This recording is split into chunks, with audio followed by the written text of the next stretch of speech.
welcome to Memorial Stadium for Rainier Avenue Radio's live coverage of Metro League High School, I should say, playoffs. We are here, Garfield, the Bulldogs, hosting Ferndale, the Golden Eagles, and this is the first of a doubleheader. Don't go anywhere, because following this game, the Rainier Beach Vikings play host to Snohomish, and playoff football is in the air. Fans in the stands. It's cold. The hawk is out.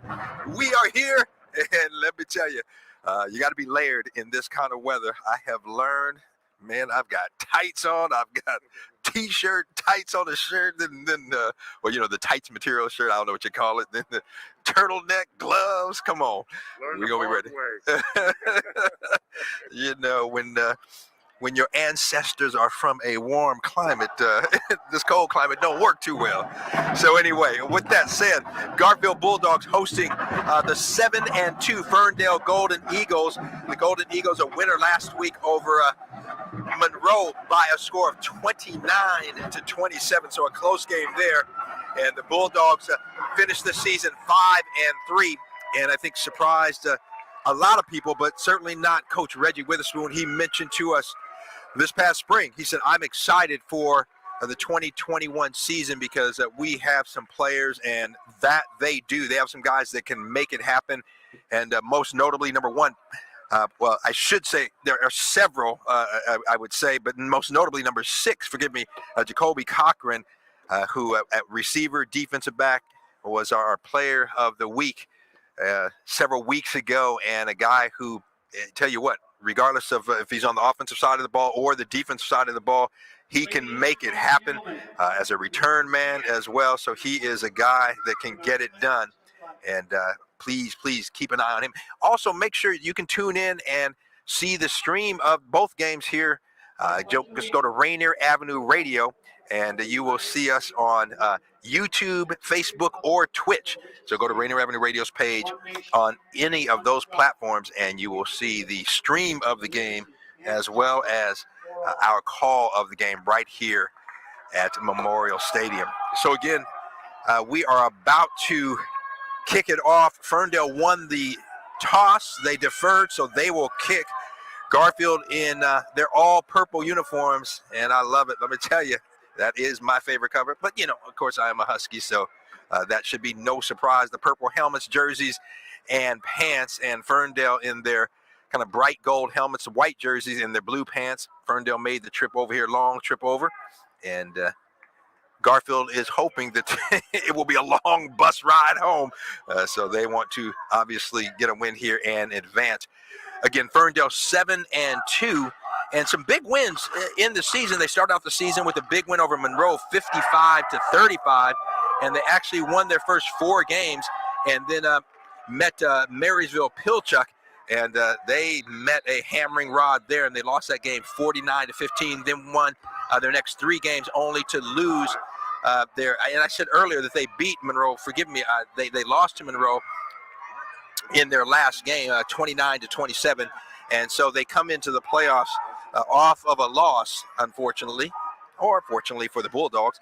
But that said, Ferndale comes into this playoff game 7-2. The Bulldogs 5-3. And the teams are lined up deep for the Bulldogs. I mentioned number 6, Jacoby Cochran Jr., and among other players, number 1, Poppy Justice. But deep with Cochran Jr. is Reggie Witherspoon III, the coach's son, a sophomore, and Jacoby Cochran Jr., a senior. And so both of those guys have some speed, and if you give them some room, they can make it happen. So we are about to get underway. The teams are lined up, just waiting on the official's whistle, and we will be ready to go. We're live at Memorial Stadium at Leon H. Brigham Field. I'm Rick Dupree, and bringing you game number 1. Then game number 2 will feature Snohomish and the Rainier Beach Vikings.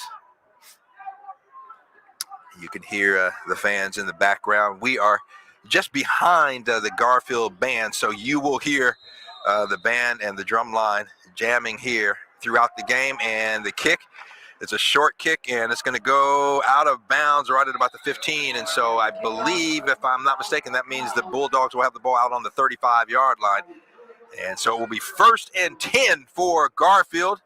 And Garfield, I tell you what, one of the things Coach Witherspoon talked about all season is their running game and wanting to, over the season, improve their passing game. But they have a couple of able running backs in number 27, senior Rion Hampton, and then also a guy who, I tell you what, as a sophomore, I just love what he can do, and a guy who, man, let me tell you something, can make you pay, and that is number 19, Jimmy Miller.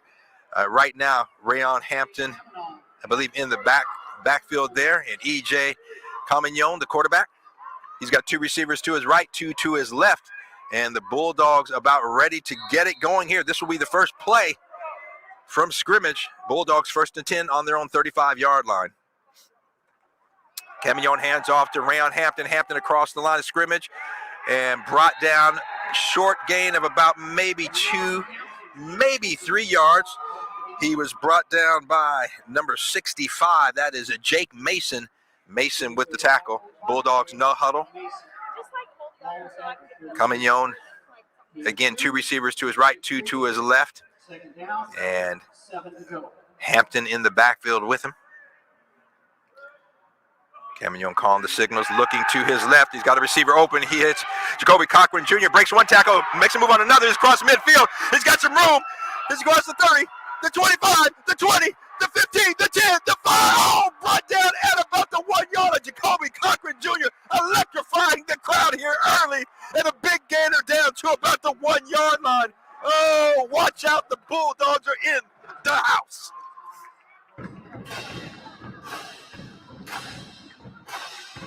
They're actually going to spot it on the 2 yard line, so the Bulldogs, Jacoby Cochran Jr., tell you what, made one guy miss on just a short reception on the sideline and then made a move on another, and it was off to the races. They hand off Rion Hampton, and he's got nowhere. He's going to be stopped for a loss, and in to make that tackle, Elijah McCormick. McCormick busted through the line, was untouched, and dropped Hampton for a loss back to about the 4 yard line, I believe. So about a 2 yard loss, so the Bulldogs will have 2nd and goal at the 4 yard line.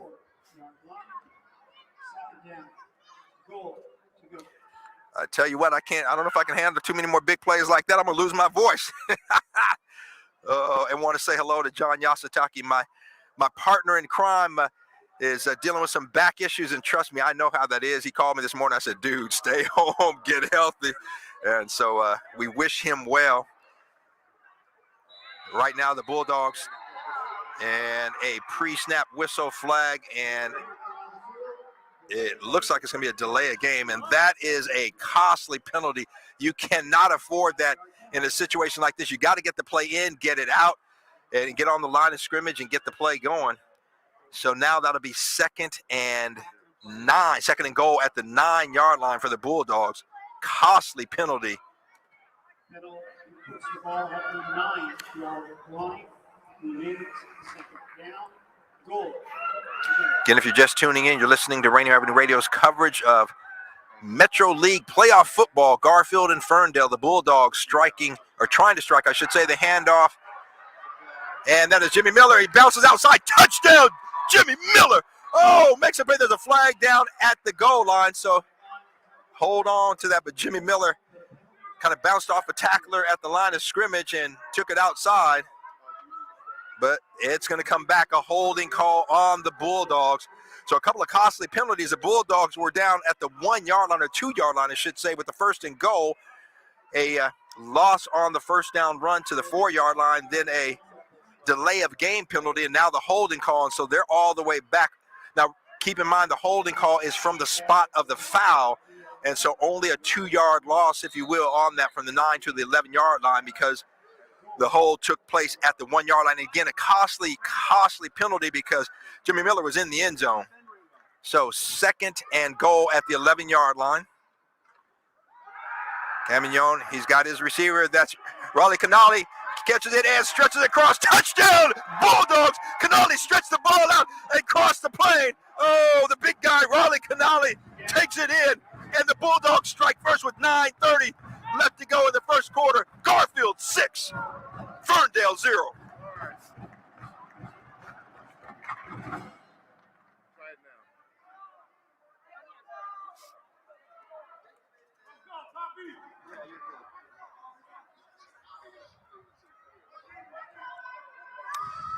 So the Bulldogs will line it up for the extra point. And Marcus Merkelbach, the weapon that the Bulldogs have with his leg, let me tell you. And they will spot the ball down on the 10-yard line. So it'll be a 20-yard, which is what it normally is, 20-yard extra point. And so waiting on the officials' whistle here.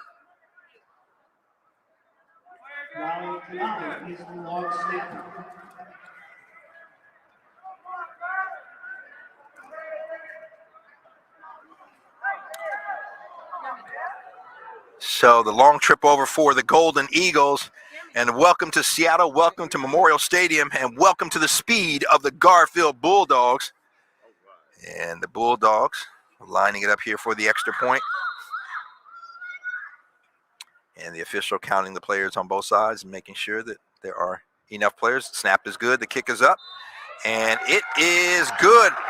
And so just like that, the Garfield Bulldogs, 2.5 minutes into the ball game, strike first, and they lead it 7-0. So like I said earlier, make sure to keep it right here on Rainier Avenue Radio, because following this game right here at Memorial Stadium, we'll bring you Snohomish traveling down from up north to take on the Rainier Beach Vikings right here at Memorial Stadium. And you can hear the Garfield drum line in front of us, and they always keep it live here in the stands. They keep it going. So Ferndale, I should say, coming out onto the field. Merkelbach with the ball on the 40-yard line. He's got it on the left hash. They're kicking from west to east.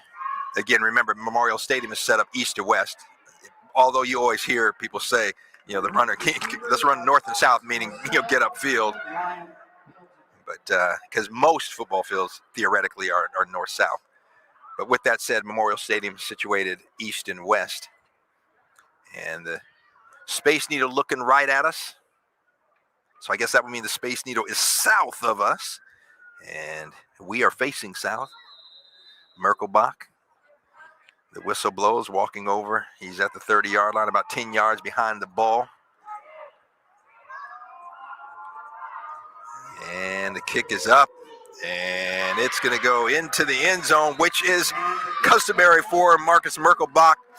And so Ferndale, the Golden Eagles, will take over their first offensive possession on the 20-yard line, trailing 7-0.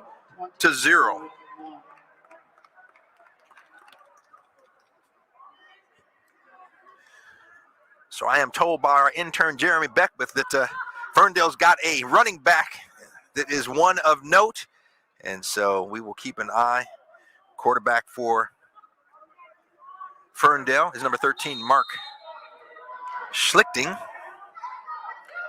And in the backfield, you've got number 34, Ryan Pelton. And I believe number 48, Elijah McCormick. And we've got Thomas Russell in motion. The handoff up the middle and nowhere to go. Oh, stop for a loss. And I believe that was McCormick.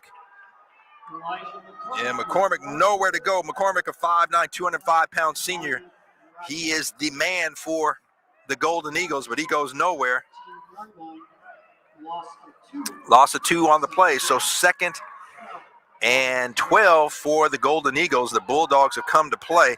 Golden Eagles have 2 receivers split wide to the left. Now motion, handoff to the motion back. That is number 20, Thomas Brosell, and Brosell gets about, let's see where they spotted. I'm going to give him about 7 yards, maybe 8, out to the 26-yard line. Check at the 27-yard line, so a gain of 9. That'll make it 3rd and 3. So Brosell was in motion, and they handed the ball off to him, they being quarterback Mark Schlichting. So Schlichting now with the receiver split wide to the right, 1 to the left. Brosell kind of in a slot position and now in motion. Damian Toney and bobble handoff, or I should say bobble on the snap. And but the Schlichting is able to get control, but he's going to be stopped at the line of scrimmage. So that's going to make it a 4th and 3 to go. And punting unit will come on, and deep for the Bulldogs is number 6, Jacoby Cochran Jr., a guy who, tell you what, he's a threat every time he touches the football.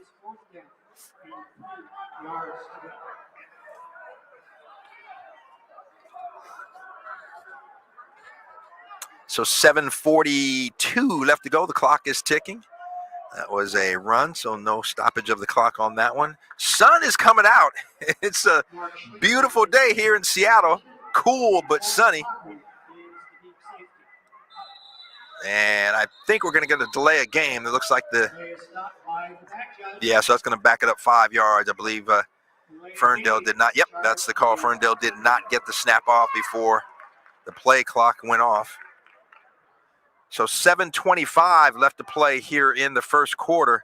Bulldogs leading it 7-0 and electrifying about a 60-yard, if I'm not mistaken, catch and run by Jacoby Cochran Jr. He was brought down at the 2-yard line, and then the Bulldogs a penalty, and a couple of plays went back, but then an 11-yard touchdown pass from, I should say 9-yard touchdown pass, I believe it was, from E.J. Camignon to Raleigh Canali for the touchdown.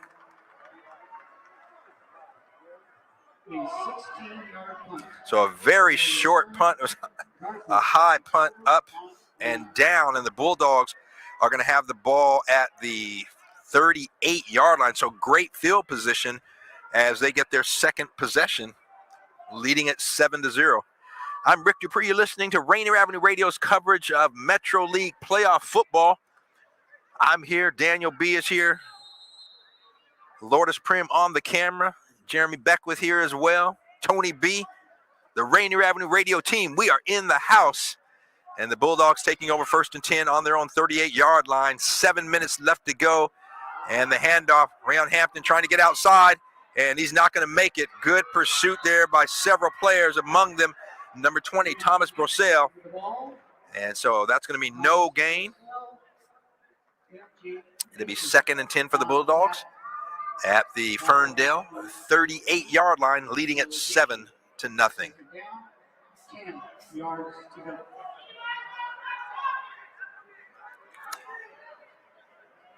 So E.J. Camignon's got 3 receivers to his right, 2 to his left, empty backfield. Calling the signals, looking to his right, the wide side of the field. Doesn't like what he sees, and he's going to be sacked coming in, breaking through. And with the sack is big number 65, Jake Mason. And Mason standing at 6'2", 230. Sacks Camignon all the way back to the 46-yard line.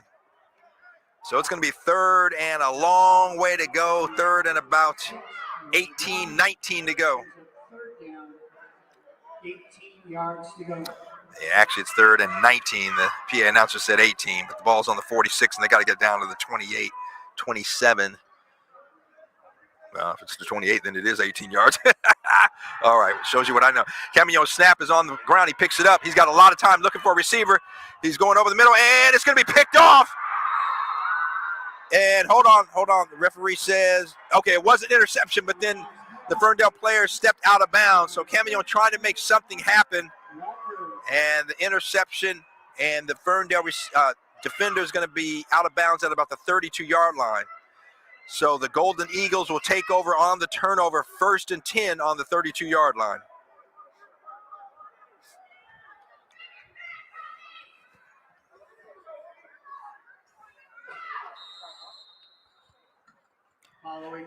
So we will do our best to get you some player and or a coach, I should say, sound going into halftime. We'll keep you posted on that. Ferndale in the handoff, and big number 34, that's Ryan Pelton. And Pelton maybe, let's see, I'll give him 3 yards out to the 35-yard line. He's met by a number of purple jerseys, stop for a short gain. It'll be 2nd and 7 for the Golden Eagles. 5:20 left to go here in the first quarter. Bulldogs leading at 7-0.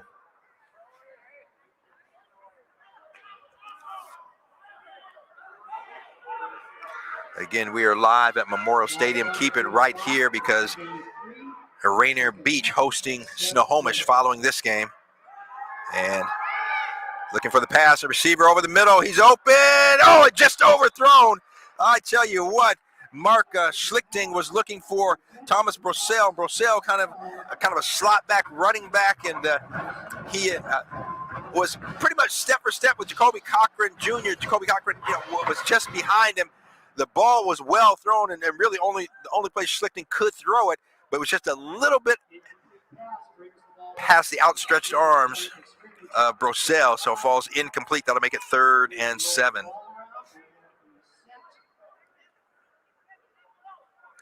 Oh, I tell you, the sun is out, and the stands on the south side of the field kind of shading some of the field, but there's some spots on the field that are sunny where we are at in the stands here, and there's some movement. I think it's going to be on the Bulldogs. Let's see what they call. Oh, check that, false start on Ferndale. So there was some movement that drew the Bulldogs movement, and so that will take the ball back to the 20. Let's see where they're going to spot it as they mark it off.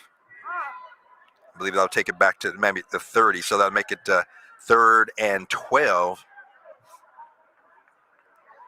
The officials, they haven't marked it off yet, so I'm not sure why not. Here we go. Yep, and that's it. The ball's on the 30, so that'll make it 3rd and 12 for the Golden Eagles. 4:56 left to go here in quarter number 1. Garfield Bulldogs leading 7-0. And, great play. It got kind of a cross buck and had everybody confused. It looked like the handoff was going to Rion Hampton, but it actually went coming back the other way to Thomas Brosell, and Brosell off the left side takes it out to the 44-yard line for a first down. So great play calling there from the Golden Eagles, and they have the first down. Golden Eagles coached by Jamie Plenkovich. Hope I'm pronouncing that right. I think so. And good play calling there. So 1st and 10 for the Golden Eagles. Handoff right up the middle, and about a 2-3 yard gain. And the running back is met by number 9, Mike Montgomery. And Mike said, "Yo, brother, 3 yards is all I'm giving you." And that's where they spot the ball at the 47-yard line. So it will be 2nd and 7. So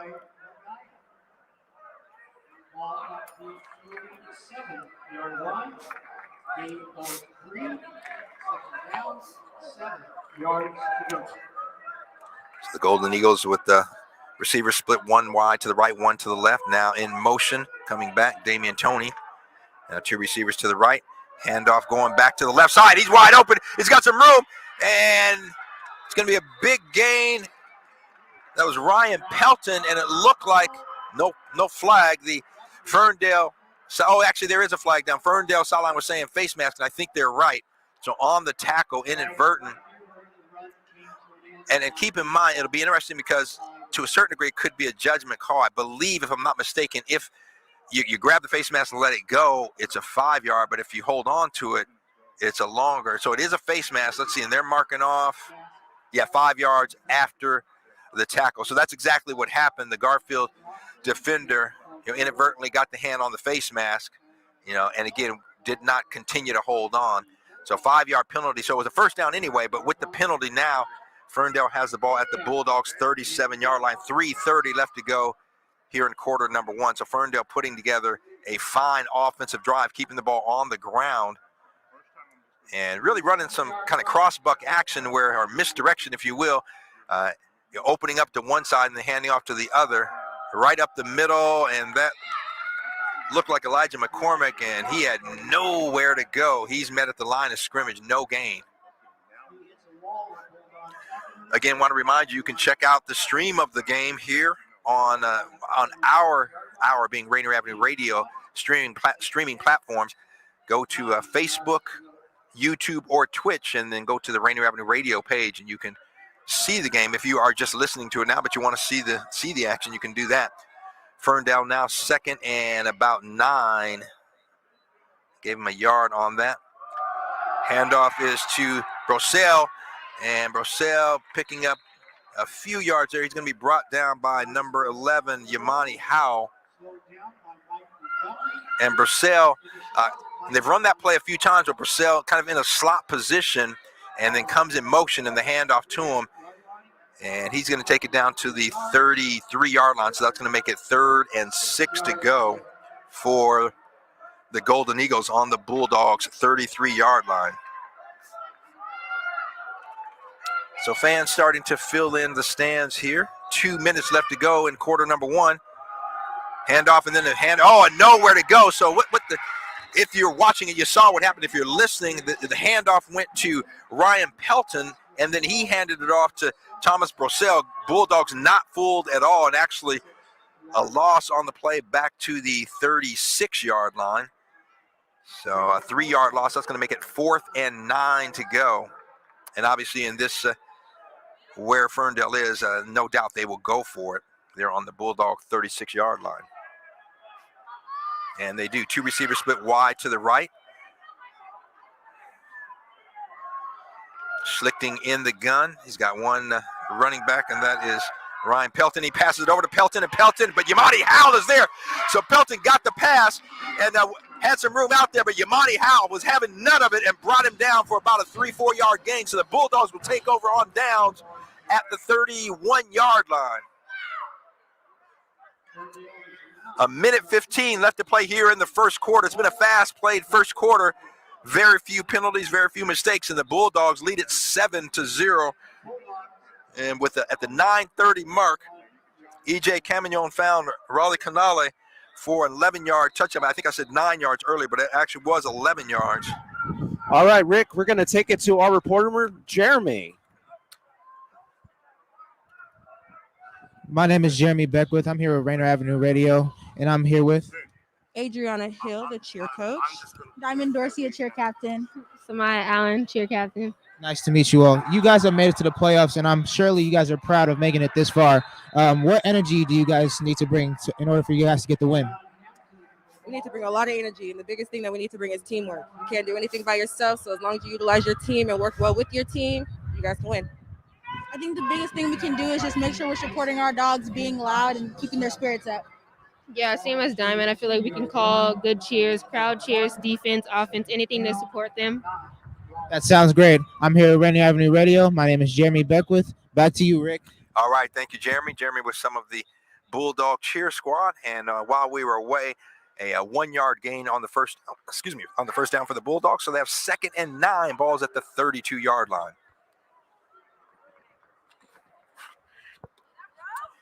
Camignon, the handoff, a full backfield, and I believe that is Hampton, if I'm not mistaken. Not a lot of room there, maybe a yard. Yeah, that was Rion Hampton. He'll take it out. And we've got a player down, Ferndale player. It looks like number 48, Elijah McCormick. And so we will see what the injury is. He's kind of rolling onto his back. So not holding, a leg or anything like that. So hopefully nothing serious. We'll let you know as soon as we know. But if you just tuned in, we've got about 13 seconds left to go here in quarter number 1. Garfield hosting the Ferndale Golden Eagles, leading it 7-0 here with 13 seconds left to play in quarter number 1. And we're going to take it to our reporter, Jeremy, again. I'm here with Rainier Avenue Radio, and I'm speaking with Michael Trin. Okay, you guys have made it to the playoffs, and I'm pretty sure you guys are proud of it. What energy does the band need to bring in order for you guys to get the win? Energy got to be hype. That's all we are. We're a hype crew for the football team. That's what's up. My name is Jeremy Beckwith. I'm here with Rainier Avenue Radio. Back to you, Rick. All right, thank you, Mr. Beckwith. Jeremy, one of our 3 interns here. We have Lourdes Prim is on the camera. Vanessa Ewart Northrop also here. So Rainier Avenue Radio just doing a great job of getting young individuals some opportunities as well. And getting help off of the field is Elijah McCormick, and not putting a lot of weight on, it looks like the left leg, so I'm not sure if it's an ankle. If we get more information, we will let you know. Hopefully he will return to the game, but right now being helped off. And we will resume action here in just a moment. And actually, that's going to end the quarter because the clock started. So we are done here, 1 quarter down. In the first of our doubleheader, Garfield and Ferndale, the Bulldogs leading the Golden Eagles 7-0. And Daniel, we're going to go to Daniel. Daniel's going to give you some updates and talk a little bit about what we have going on, and we'll be back with quarter number 2 here in just a moment.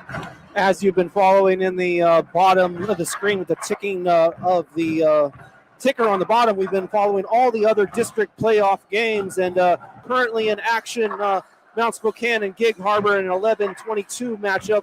Mount Spokane scored in the final seconds of the half to make it 3-0. They just put up a touchdown. It's now 10-0 Mount Spokane over Gig Harbor. Lakes and Monroe were tied at 14 into the half. Opening the second half, Lakes scores a touchdown. They're up now by 21-14. Third quarter, 11 minutes left there. Yelm and Meade are tied at 0 apiece in the first quarter. 2 minutes left there.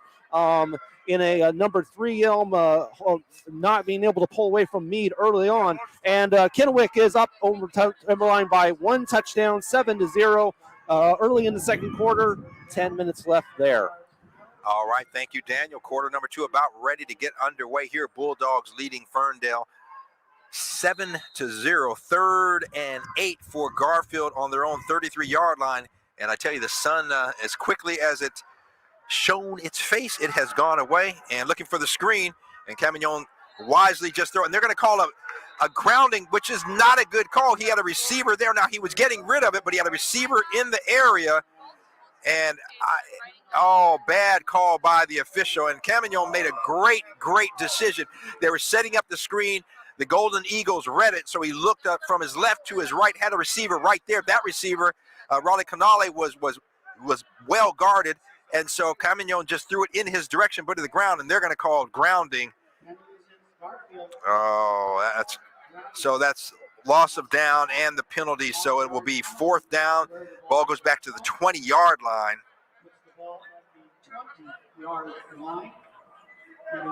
Yeah, again, I think that certainly everyone knows he was getting rid of it, but he had a receiver there, knew there was a receiver in the area, and that's the area he threw it in.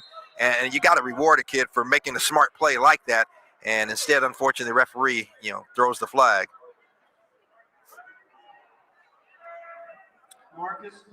And the punter, Marcus Merkelbeck, is a high, short kick. And bounces down on the 43 and gets a Garfield bounce now across midfield into Ferndale territory down to the 46-yard line. So the Golden Eagles will take over 1st and 10 on the 46-yard line. Last drive, they had a drive going, and then it stalled at the end. So the Bulldog defense hopefully kind of taking a look at what they were seeing in that first drive, the first couple of drives by Ferndale, and can get some stops here, maybe a 3 and out. Ooh, I tell you, it is not that cold if you talk about, places like Chicago or, Pittsburgh, that type of thing. But when you are sitting here and the wind is blowing, when the hawk is out, it's cold. 1st down and 10. Got a receiver in motion and handoff. And Handoff goes to Ryan Pelton. Tries the right side. So that's Rion Pelton on the right side of the line, and he, I believe, is going to be stopped. They're going to mark it. I think they might give him back to the line of scrimmage. It could be a short loss. Let's see where the referee's still looking at where to place the football. So we're waiting on the spot there.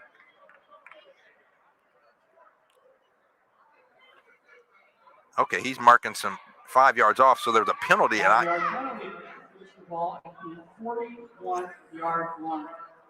Still 1st down. Okay, I didn't see a flag on the play, and I saw the official make a mark. I'm not sure what the call was, but a 5-yard penalty against Ferndale. So it goes back to the 41-yard line. It'll be 1st and 15 for the Golden Eagles on their own 41-yard line. Pass, and looking up, receiver on the sideline. Well guarded. Oh, great defensive play. Oh, my. Schlichting was looking for his receiver, number 25, Connor Walker, and there playing defending him was Kewan Terry, and Terry got a hand up and knocked the ball down. So great defensive play by the Bulldogs. That'll make it 2nd and 15. So we're just here at the start of quarter number 2 Actually, only 41 seconds into it. 11:19 left to play here in the first half. Bulldogs leading Ferndale 7-0. Handoff in that play where they kind of give a little crossbuck, handoff to one running back and then to the other. Handoff ultimately goes to Thomas Brosell, but Brosell not a lot of room there. And the Bulldogs, I think, have figured that play out. Brosell will give him maybe 2 yards out to the 43, so that's going to make it 3rd and 13.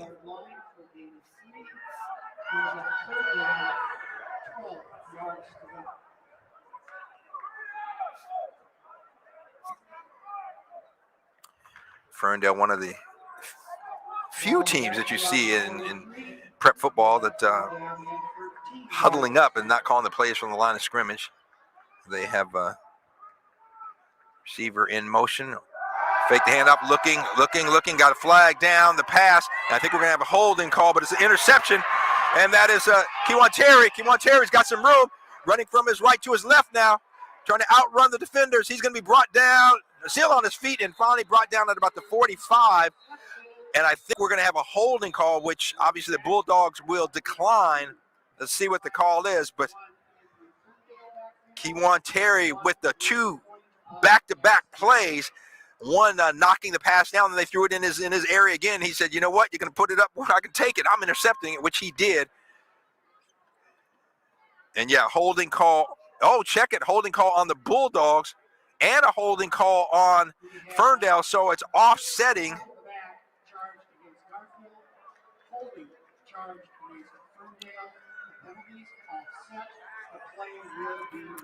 So 2 flags, and it'll be offsetting penalties, so Ferndale will maintain possession, and it'll be 3rd down once again at the 43-yard line, so 3rd and 13 to go for the Golden Eagles.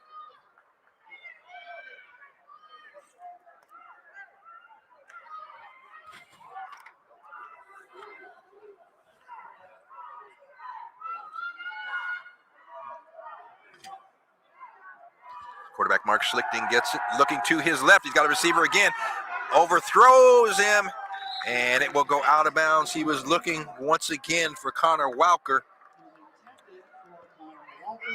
And Walker not able to run it down, just overthrows him. And so it will be 4th and 13, and will force a punt. Deep for the Bulldogs at around his 30-yard line is Jacoby Cochran Jr. He is the lone punt return guy. That is the guy they want to have the football. And now coming kind of short, if you will, is Troy Vegea at about the 40-yard line. But now Jacoby Cochran Jr. goes back to the 20. The punt, it's a high punt. And Jacoby's going to field it at the 19. He's got one guy to make miss and not able to get away from Connor Walker. Walker, good play there, kind of held his ground. Jacoby was trying to give him a move, but Walker didn't go for it, and Walker brings him down for a short gain, maybe 2 or 3 yards out to the 21, I believe. Again, waiting on the official spot. And check that. Looks like maybe they're going to spot it at the 22-yard line, which they will. So it will be 1st and 10 for the Bulldogs. 10 minutes left to play here in the first half. Bulldogs leading at 7-0. They'll take over 1st and 10 on their own 22-yard line.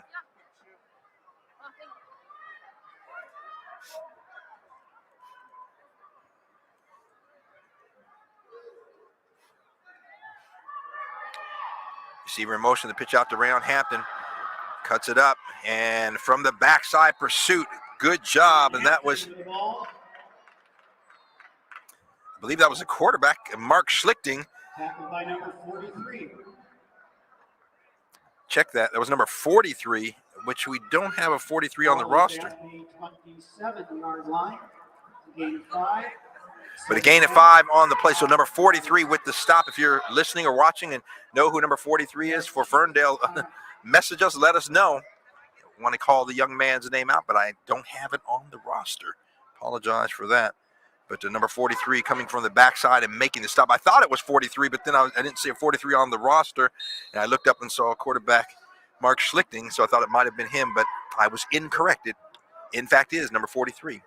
who is playing one of the inside linebacker positions. So the Bulldogs power I, receiver to the right, to the left, hand off to Rion Hampton. Hampton, the left side, cuts it up. It's across the 30, across the 35. He's got a first down and then some. Brought down at about the 38-yard line. So the Bulldogs offensive line looks like they're trying to get a little push there and get this running game going for the Bulldogs. 9 minutes left to go here in quarter number 2. Bulldogs leading the Ferndale Golden Eagles by a score of 7-0. First down on the run, so the Bulldogs have it on their own 38-yard line. And looks like we're going to have a timeout, officials timeout. So I think we've got a player that maybe has an equipment situation. Yeah, it is, and that is number 57 for the Bulldogs, Davion Blackwell. So he comes out, he's replaced, and now the clock resumes. Bulldogs at the line, 1st and 10 at their own 38-yard line. Yeah, if you don't know who the Hawk is or what the Hawk is, it is the wind, and it is out. Hand off to Rion Hampton on the right, left side, breaks a tackle, breaks another tackle on the sideline, and Hampton's going to pick up about 5 yards, and that was just sheer grit on his part. He bounced off a couple of tacklers, and they're going to give him, looks like maybe 4 yards, yeah, to the 42. So that was all Rion Hampton there. Great job.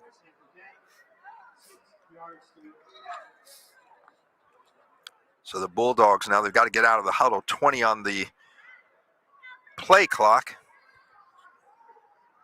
Still in the huddle. Now they break it with 12, 11, 10, so they should get the play off. But again, I look to something like that. I look to coaching. You've got to get the play in. These guys got to get in and out of the huddle.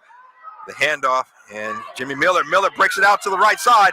He's got some room, puts his shoulder down, runs over a tackler, crosses midfield. And Jimmy Miller, I love my man because he will make you pay, as he does on that one. Jimmy Miller picks up the first down. Bulldogs will have it 1st and 10 on the Ferndale 48-yard line. 8:10 left to go here in the first half. And the Bulldogs have the 7-0 lead.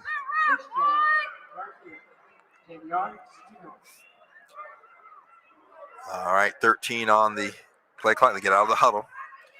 So I want to keep an eye on that because, again, like I said, that's coaching. I mean, I don't fault the players on something like that.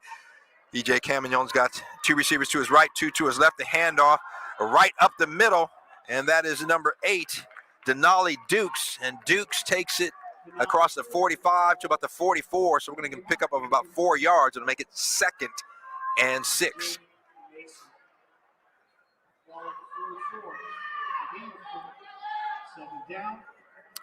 Bulldogs from the line of scrimmage this time. And Camignon looking for a receiver. He's got him. That's Jacoby Cochran Jr. Jacoby breaks the tackle, shifts it, comes inside. He's on the run. Jacoby to the 20, the 15, the 10, the 5. Touchdown, Bulldogs. No flags on the play. Jacoby Cochran Jr., 45 yards, touchdown.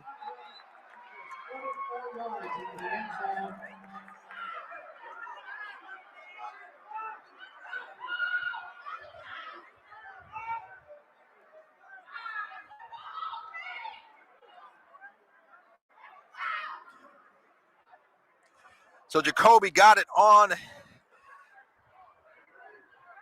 the left sideline and right there had a defender in his face and kind of gave him a little juke and got past him and then cut it back to the middle of the field and then all the way to the other side of the field. And it was a foot race and he took it in. Going down on the play, I believe, was Denali Dukes, but he is okay walking off. So the Bulldogs with the score. And I tell you what, it was Jacoby Cochran Jr. with a great play to set up that first touchdown. And this one, he takes it in himself. So the Bulldogs right now leading it, waiting on the extra point, which, you know, it's never a foregone conclusion. But Marcus Merkelbach, one of the better kickers in the state, if not the best. And the snap is good. The kick is up. And it is right through the upright. So the Bulldogs, with 7:08 left to go here in quarter number 2, First half action, the Bulldogs lead it 14-0. We're going to throw it over to Daniel B. for just a minute, I think. Any updates, Daniel, as we look at what's going on around the state? Yeah, plenty there, Rick. Mount Spokane added another field goal. That's actually 2 scores for Mount Spokane in their game against Gig Harbor off of turnovers, making it 13-0. Mount Spokane over Gig Harbor. Lakes and Monroe here in the third quarter. Lakes still leads by 1 score, 21-14, 6:30 left in the third.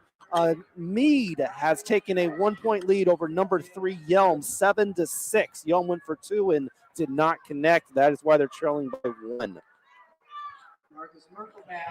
All right, thank you, Daniel.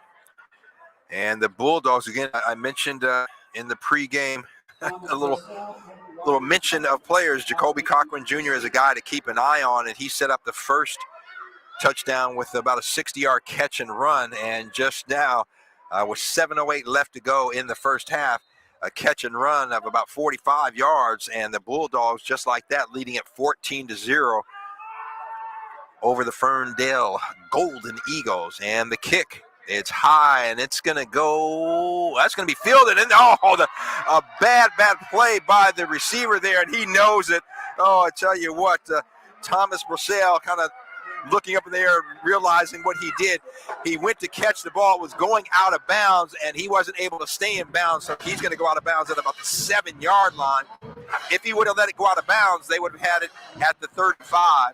So just mental error there. You can't fault the guy. He was trying to make a play, and just a little bit too close to the sideline, not able to stay in bounds. So Ferndale will take over 1st and 10 on actually the 6-yard line, their own 6. So quarterback Mark Schlichting's got 2 receivers to his left. The handoff up the middle, and bullying his way and still on his feet and going. No one can bring him down. Is big number 43. And again, I'm not sure who that is because we don't have 43 on the roster.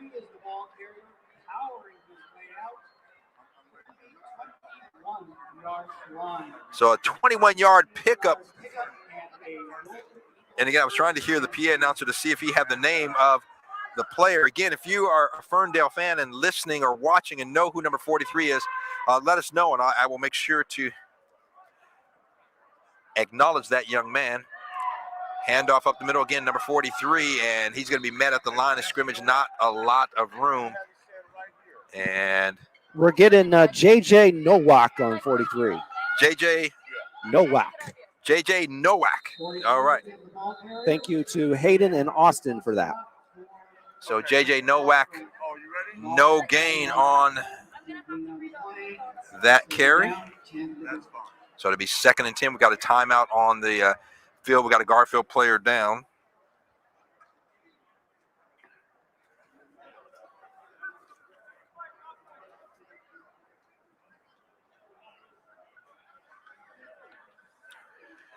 So timeout in the action, 6:26 left to play here in the first half. Bulldogs leading at 14-0. And again, thank you for those of you listening that got us the name, number 43, J.J. Nowak. He's had a couple of really good plays here, had a nice 21-yard run to start this drive, and just stopped on the last play for no gain.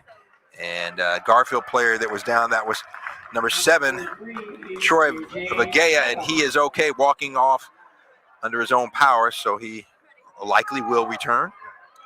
And when we get a chance, we're going to send Vanessa out.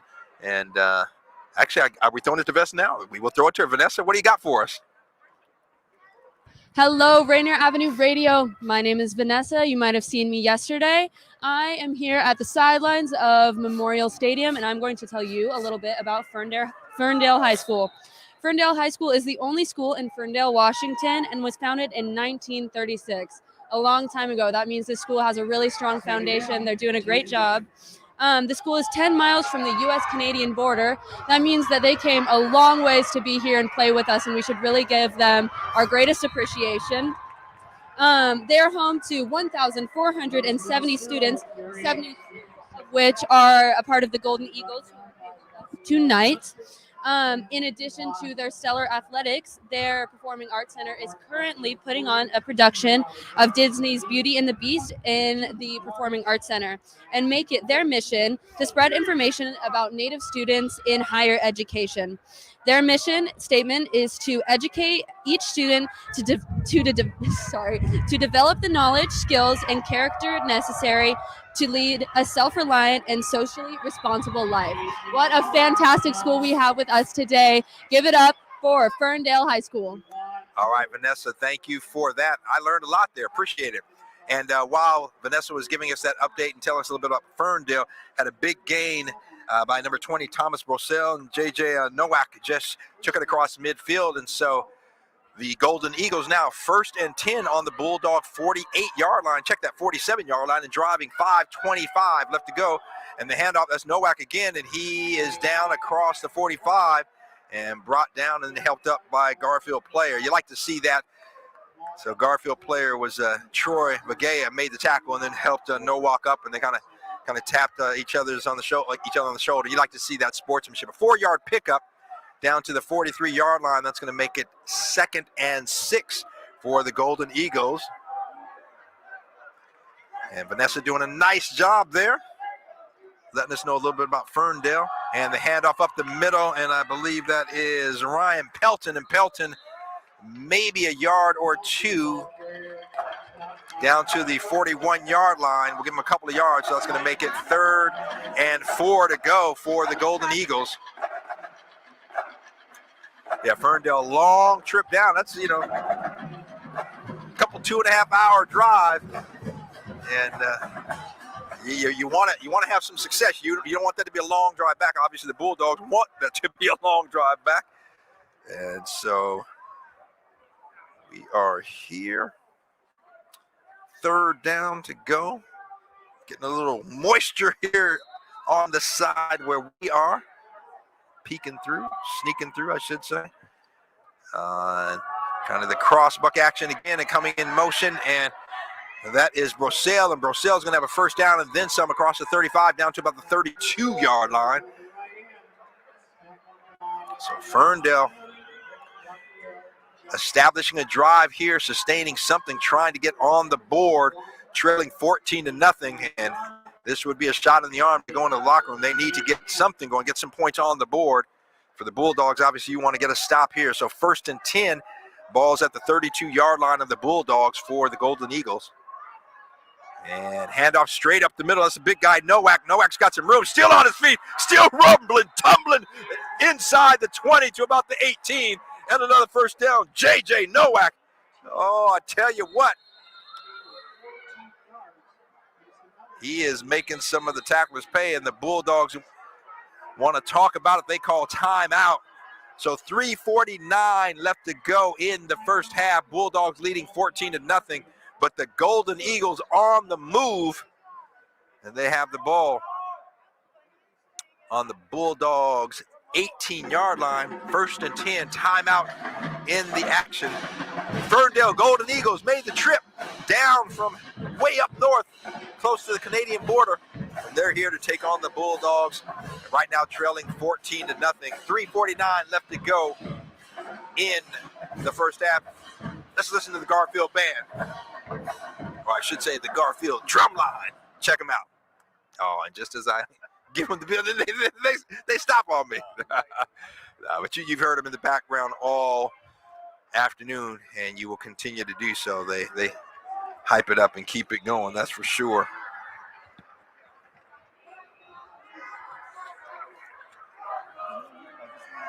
Everybody who's watching us right now, that we provide these broadcasts for free to our community. If you'd like to, you can donate Venmo at Rainier Avenue Radio. Is that it? Rainier Avenue Radio at Venmo. One of the two. Just go to Venmo and put in Radio Avenue Radio, okay? Hook us up. All right, the handoff. It's a big guy, J.J. Nowak. He's got some room, and he's going to be brought down inside the 10-yard line. Nowak, I tell you what, he is a load, and the Bulldogs having trouble stopping him, and about a 9-yard pickup on that down to the 9-yard line. It'll be 2nd and 1. 3:25 left to go. The clock is ticking.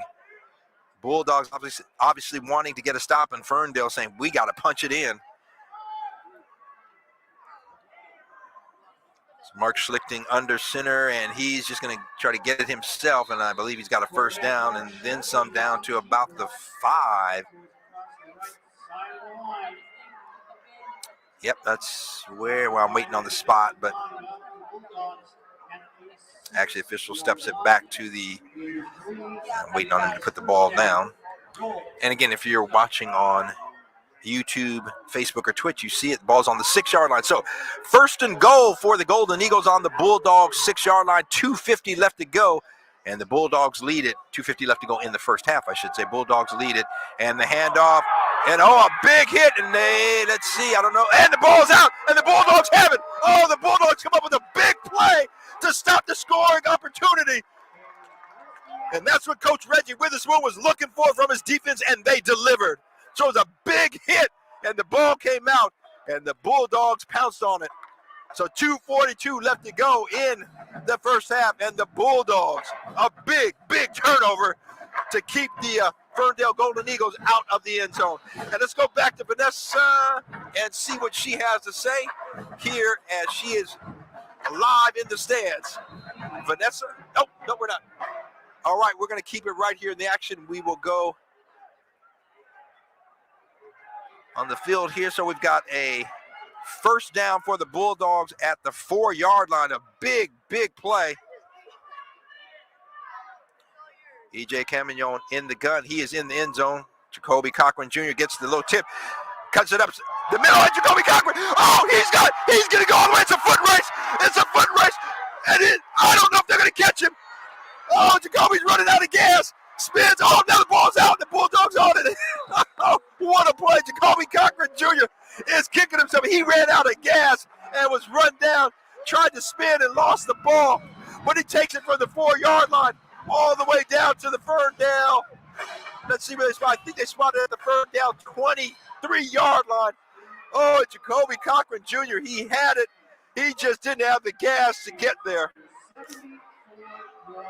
So a 74-yard pickup, takes it down to the Ferndale 23-yard line. So with 2 minutes left, it looked like Ferndale was going to score the turnover and then the big play, and the Bulldogs now knocking on the door, trying to add to their 14-0 lead with 1:55 now left to go in the first half.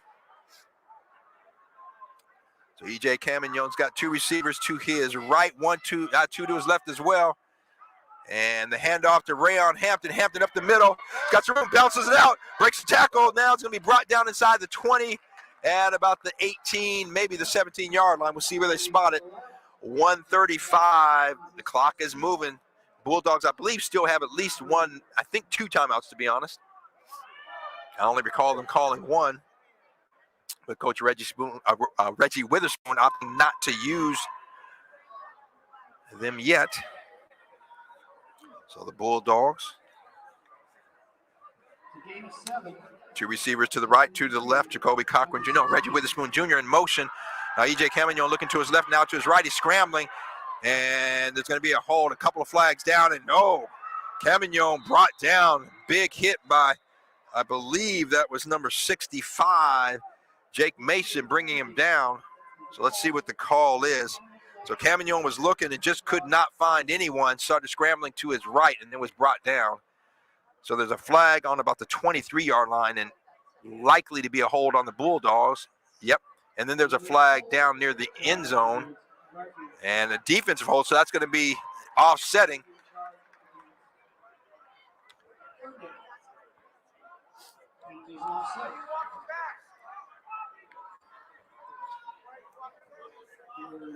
So it should be, and yeah, there's some confusion because it should go back to the original line of scrimmage where the ball was, and then it would be replay of the down. But the box moved, and the officials now putting the ball back down. Well, let's see. Some confusion on the field here. Who's running the box? Like, yo, man, let the referee direct you.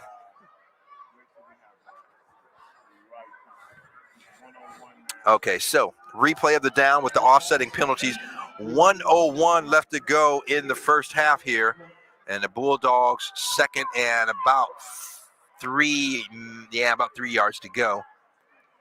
Camignon looking to his right now. And he's got a receiver there. And not able to pull it in. And it was there. But I believe that was Poppy Justice. And Poppy just not able, was falling down, and the ball popped out. So that'll make it 3rd and 3 to go. Ball is at the 16-yard line of Ferndale. So the Bulldogs, again, have a weapon in Marcus Merkelbach. So they can, you assume they can add 3 points, but obviously they want to get in the end zone and put another 7 on the scoreboard. 44 seconds left to play in the first half. Bulldogs leading at 14-0. Camignon's got Rion Hampton in the backfield with him, and the 2 receivers to his right, 2 to his left. Camignon looking, and just a little high, looking for Raleigh Canali, and you got to throw it pretty high to get it over that big guy, but it is incomplete. So that's going to make it 4th down, and sure enough, on to the field steps number 40, Marcus Merkelbach, and he will try a field goal here to extend the Bulldogs' lead to 17-0. And the holder is Troy Bagea, and he is down at about the 22, 23-yard line. So it'll be a 33-yard field goal attempt from the left hash. Snap is good. The kick is up, and it's got enough distance. And it is good. Marcus Merkelbach, 33-yard field goal. And the Bulldogs, with 40 seconds left to go in the first half, extend the lead to 17-0.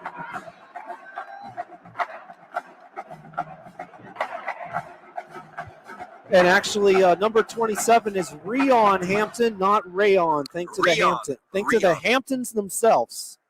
My bad. Rion, thank you very much for correcting my English, which stinks. All right.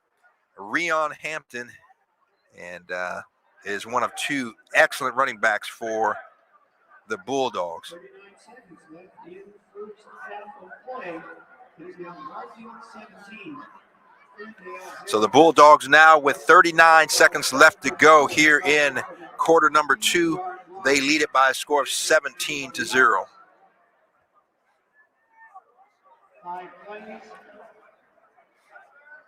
2 first downs, elapsed time, 2 minutes and 3 seconds.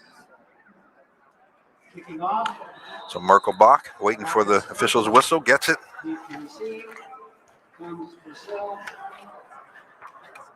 And he is approaching the ball. And the kick from the left hash, and a short kick, and fielded right at the 30-yard line.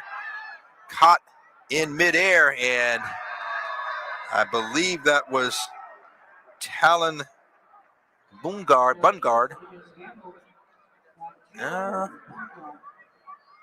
And he, that was number 42, Talon Bungard, and he caught the ball. It was a short kick and low kick, and he caught it right out of the air and then advances it to the 46-yard line. So with 34 seconds left to go here in the first half, the Golden Eagles take over 1st and 10 on their own 46-yard line. And the handoff, and nowhere to go but breaking a tackle.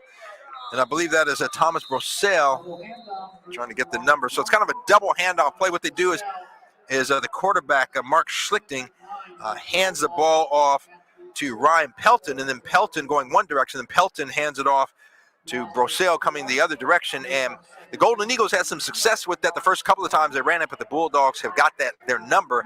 And the last 2 or 3 times that the Golden Eagles have run that, has been met with a sea of purple jerseys in that one for a 2-yard loss. So 2nd and 12, timeout on the field, 28 seconds left to go. Bulldogs leading the Golden Eagles 17-0, 28 seconds left here in the first half. And now we will listen to the drum line of the Bulldogs. Oh, come on. That's the second time I've done that. And then they stop. Daniel, I think they're listening to me and say, yeah, Rick, just go keep talking. You don't know what you're talking about when you say we're going to hear. We are not on your call. Okay, so the field's coming back on, the team's coming back onto the field.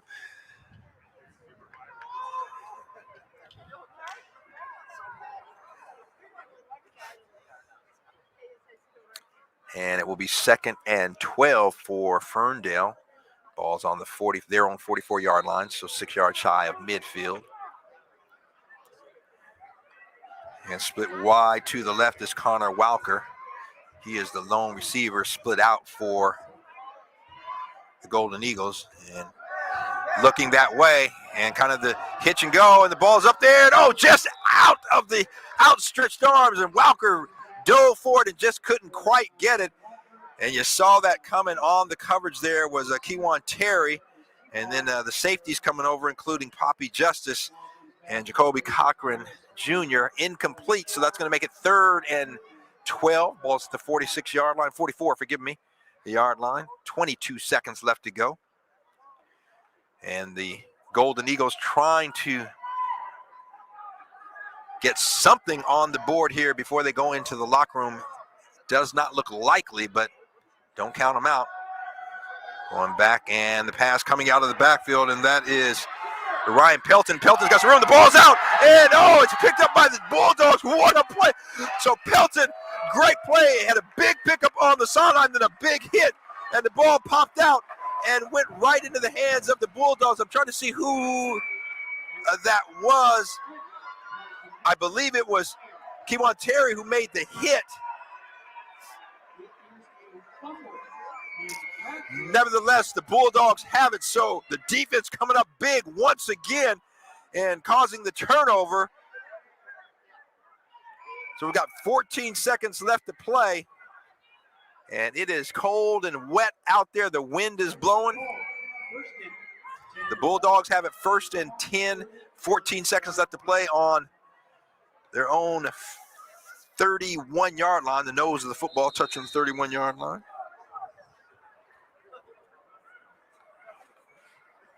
And they're just going to, EJ Camignon gets it, just kneels down. So that's going to do it for the first half action here at Memorial Stadium. This is game 1 of our double headers. Don't go anywhere because we've got another half of this ball game, then Snohomish and Rainier Beach. But right now, at the half, Garfield leading Ferndale 17-0. Got a timeout in the action here for halftime. I'm going to throw it to Daniel B., and we'll have more updates and second half action in about 15 minutes right here on Rainier Avenue Radio.world. Yeah, thank you there, Rick. Here at the half, and Wesco's possibly a perfect 3-0 record in jeopardy as one of their teams is down 17-0. Garfield over Ferndale. We do have the coach of Garfield, and we are going to go to him right now. Hi, my name is Jeremy Beckwith. I'm here at Rainier Avenue Radio. Coach, you guys are up 17-0. What needs to continue in the second half? We got to continue to be physical. Defense is making some great plays, as you see, forcing turnovers, rallying to the ball. They had a good drive going a minute ago, but we knew what if we keep our foot in the gas, play physical like we do, then we were going to force a turnover, and we did. That's excellent, Coach. I'm Jeremy Beckwith, and I'm here with Rainier Avenue Radio. Back to you, Rick. All right, actually, it's Daniel, but that is Garfield coach Reggie Witherspoon here at the half, leading Ferndale 17-0 in a contest a lot of people thought might be a little bit closer, especially after Ferndale slipped at their last regular season game in the Wesco Championship, losing to Monroe, being top 15 all year long. They're playing on the road here in the district and falling to the 18th seed as they have been not been able to handle the Garfield Bulldogs. 17-0 right here in a very lopsided game so far. Garfield well in hand, leading this one at the half from Memorial Stadium. I'm Daniel Bellis, and here with a tournament update at 3:06 p.m. Number 11, Mount Spokane is up 20-0 now over Gig Harbor. This game went a full first half 0-0, but in the second half, Mount Spokane has put a couple of points on the board to make it 20-0. There is 11:54 left in the contest for Gig Harbor to come back. Lakes, although tied to Monroe at the half at 14 apiece, they have had a strong second half, leading 28-14, 5:30 left in the game there. for Yelm and Meade.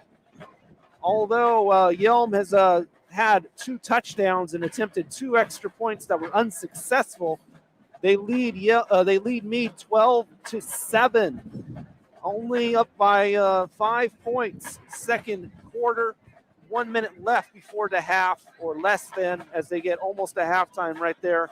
Number 3 Yelm is struggling, to say the least, against Meade. They may be leading at the moment, but it is a close contest. And Kennewick and Timberline tied at the half. Number 5 Kennewick has not been able to put away the Timberline at the half. 7-7 game so far.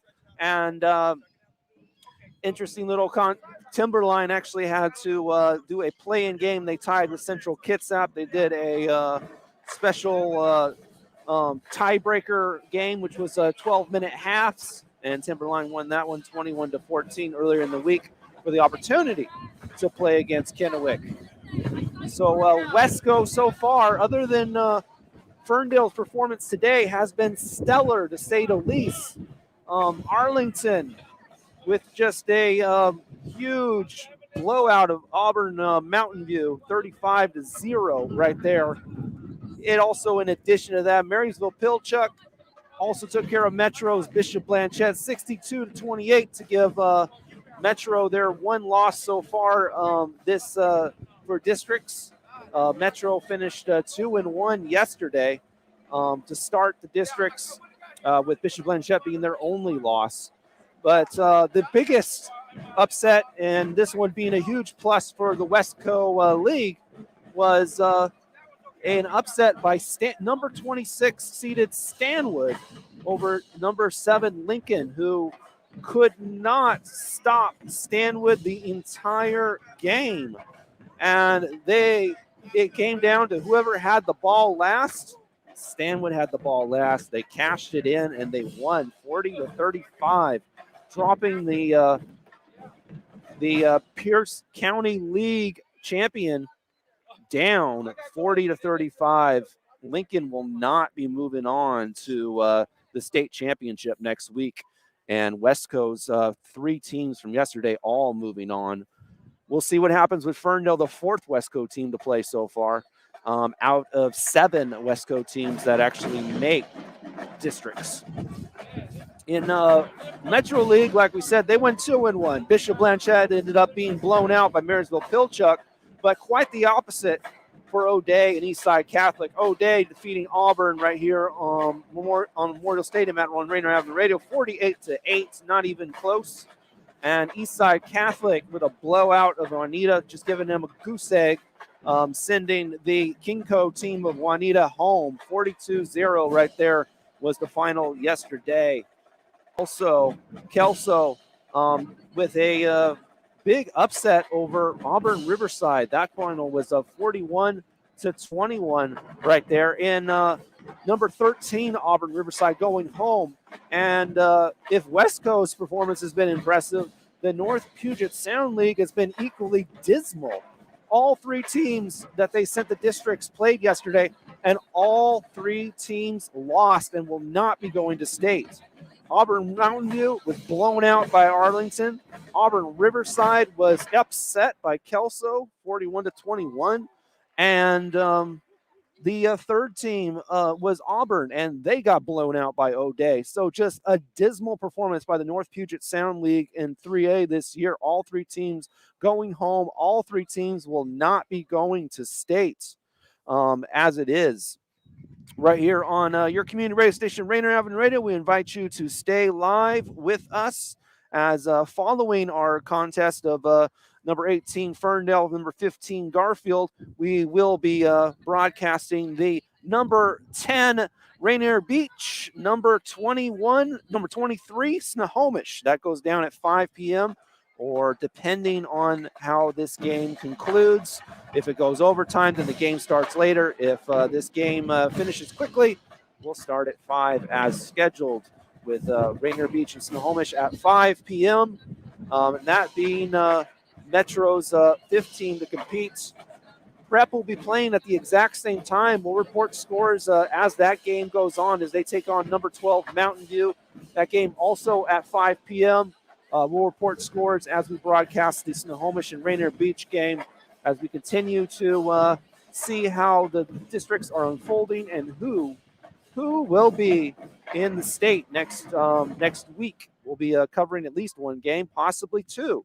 And you can check your local listings for Rainier Avenue Radio. Go ahead and follow us on Facebook and YouTube. There is already a to be determined post that's been up that you can actually get a reminder. You can press get a reminder on both YouTube and Facebook.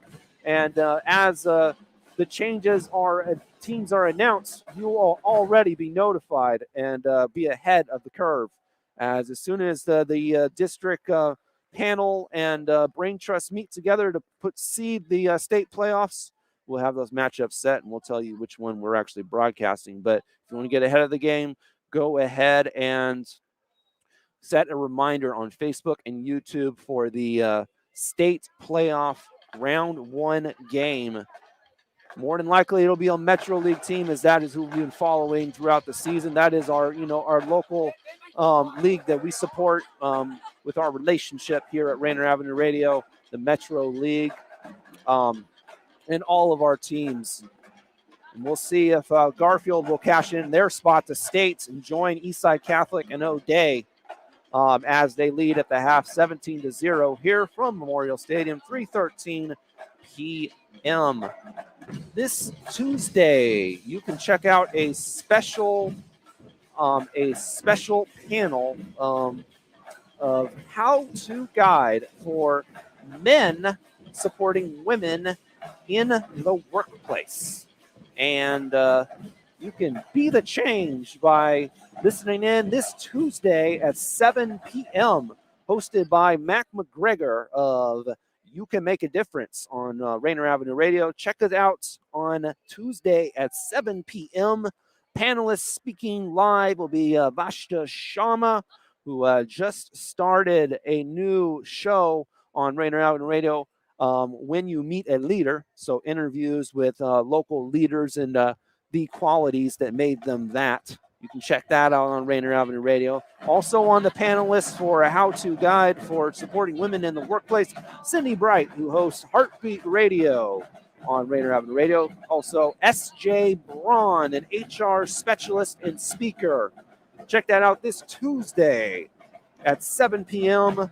on your community radio station, Rainier Avenue Radio. Here at the half, in the shadow of Mopop and Climate Pledge Arena and the Space Needle in Seattle Center and Memorial Stadium, Leon H. Brigham Field, 17-0. Garfield so far pitching a shutout in their game against Ferndale in an 18-15 matchup. A lot thought would be a lot closer, but so far Ferndale has not been able to measure up to the Bulldogs. The Westco may be seeing their first team to get an L so far this season. With more of your tournament updates and some more recent scores, looking at trying to get these updates here. It is final for Lakes and Monroe. Lakes will move on with a 28-14 win. The Lakes of in a 16-17 matchup, it looks like the Lakes of the Pierce County League will move on, although the league champion Lincoln will not. But Lakes will move on to states, and Monroe, the 17th seed of Westco, being dealt a loss. That is Westco's first loss of the district so far, dropping Westco to a 3-1 record on their district performance so far. Might be going to 3-2 after a loss by Ferndale, and but the Pierce County League being tied at 1-1 on their district performance so far. Lakes moving on. Lincoln is done. They are not moving on. Lakes is actually the third team from Pierce County, and they'll be the first one to move on, with the first one out and the second one of Spanaway Lake ready to play at 7 p.m. Also later tonight, including to Spanaway Lake hosting Liberty. Also, Peninsula will host Edmonds Woodway. Both of those games will be at 7 p.m. after we are off the air from the Rainier Beach game. So if you want to follow those games, just go to maxpreps.com or Scorebook Live, something like that. 3:17 p.m. It is about 2 minutes away from the half on Rainier Avenue Radio, your community radio station. We have a plethora of shows on our station of all different types of music and talk and politics and all that kind of stuff. And we also give away food every Saturday. So if you're in need for some food, go ahead and check out our community food giveaway. That is every Saturday from our radio station at 810 23rd Avenue. Don't ask any questions. We'll just get you some food on Saturdays from 10 a.m. to 4 p.m. Go ahead and say hello to our own guy, Ty, every Saturday for a community food giveaway from Rainier Avenue Radio. Don't have to ask any questions. We will get you that food. Rain or shine, you know what it is. We're helping you out from your community radio station, Rainier Avenue Radio. About 1 minute away from the second half of action with Garfield leading Ferndale 17-0 right here on Rainier Avenue Radio, your community radio station. Thank you, Daniel. Appreciate it. And we are going to be joined in the second half by Mike Yasutaki. So John, now see, I love John. John said, okay, now I can't be there, but guess what? The next best thing, I'm going to send my twin brother. So in just a moment, as we get him hooked up, Mike will be on and kind of add some color commentary, help us out here in the second half as we go. And he brought some M&M's, chocolate covered peanut M&M's. Mike, why you do this to me, brother? Come on, man. You can't breathe. I think we got y'all. Can you hear us okay? Yes. All right. Go ahead and move that a little bit closer to your mouth there, and we'll get you. Okay. All right. So want to welcome to the Rainier Avenue radio broadcast team, Mike Yasutaki. How you doing, man? Thawing out. yeah, it's cold out here. Yeah. I forgot how cold it gets down there when that wind comes through. Oh, yeah, but yeah. like I was saying, it's a good thing Garfield got their points early because the weather's changing on Ferndale. So. Yeah, no doubt. No, that's a really good point. Now, Ferndale won the toss. They deferred, so they'll receive here in the second half. But from what you saw in the first half, and one of the things I saw is that Ferndale, they were moving the ball, but Garfield made some stops when they had to. Yeah. But defensively, what do you see that Garfield needs to do to stop this running game? Well, Ferndale? first of all, they got to control the line of scrimmage. That number 43 is a load, and they were tackling him up high. Yeah. And they weren't getting in good base position for the tackle, and he was running them over. Luckily the speed, Garfield's quickness, enabled them to pursue and tackle him. But again, like I said, part of it is that you can't let him get going. And I noticed that inside belly play, that inside reverse, they first got stung on that, and then they were able to pick it up. Yeah, I noticed that. Yeah, the last 2 or 3 times that Ferndale ran that, and that was interesting. It's the inside, really a double handoff. So it's handoff to one running back, and then coming back the other way, the other running back. But the defense really did pick it up, and the last 2 or 3 times stopped it well. Well, on that play, watch that reverse, and then they'll flip it back like a flea flicker, because I was waiting for that pass. Yeah. So I was going to say they're setting that up. Yeah. So those are things that Garfield defensively what to look for. Offensively, the Bulldogs, didn't move the ball great or consistently, I should say, but they had some big plays. And that's what you expect. I mean, using their speed and getting those big plays to set up some scores. Yeah, exactly. I think what they have is where they scored their touchdown was that simple out route, that jerk route, and it was wide open. And what they could do, Garfield, is do some more play action. And I was going to say Ferndale, probably that'll be in their menu too. Play action. Yeah, good. One thing I'd like to see from Garfield is the sophomore running back Jimmy Miller. It's such a low, number 19. Yeah.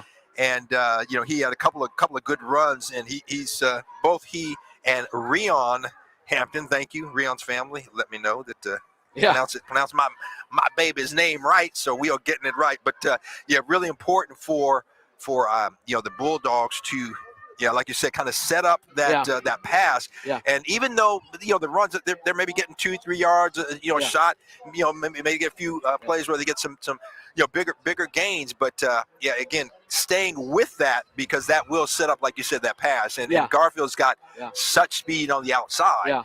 That'll set that up. The wind's picking up, so that's going to dictate what kind of pass routes they can, like I said, they can utilize. But like I said, first of all, Ferndale's going to establish that run again. Definitely, that's going to happen right as soon as they get the ball. Absolutely, going to see that again.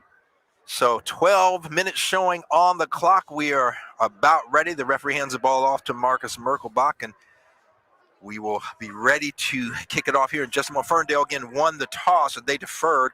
Garfield took it, and on the first drive, took it in and finished that first drive with an 11-yard touchdown pass from E.J. Camignon to Raleigh Canale. And then in the second quarter, Jacoby Cochran Jr.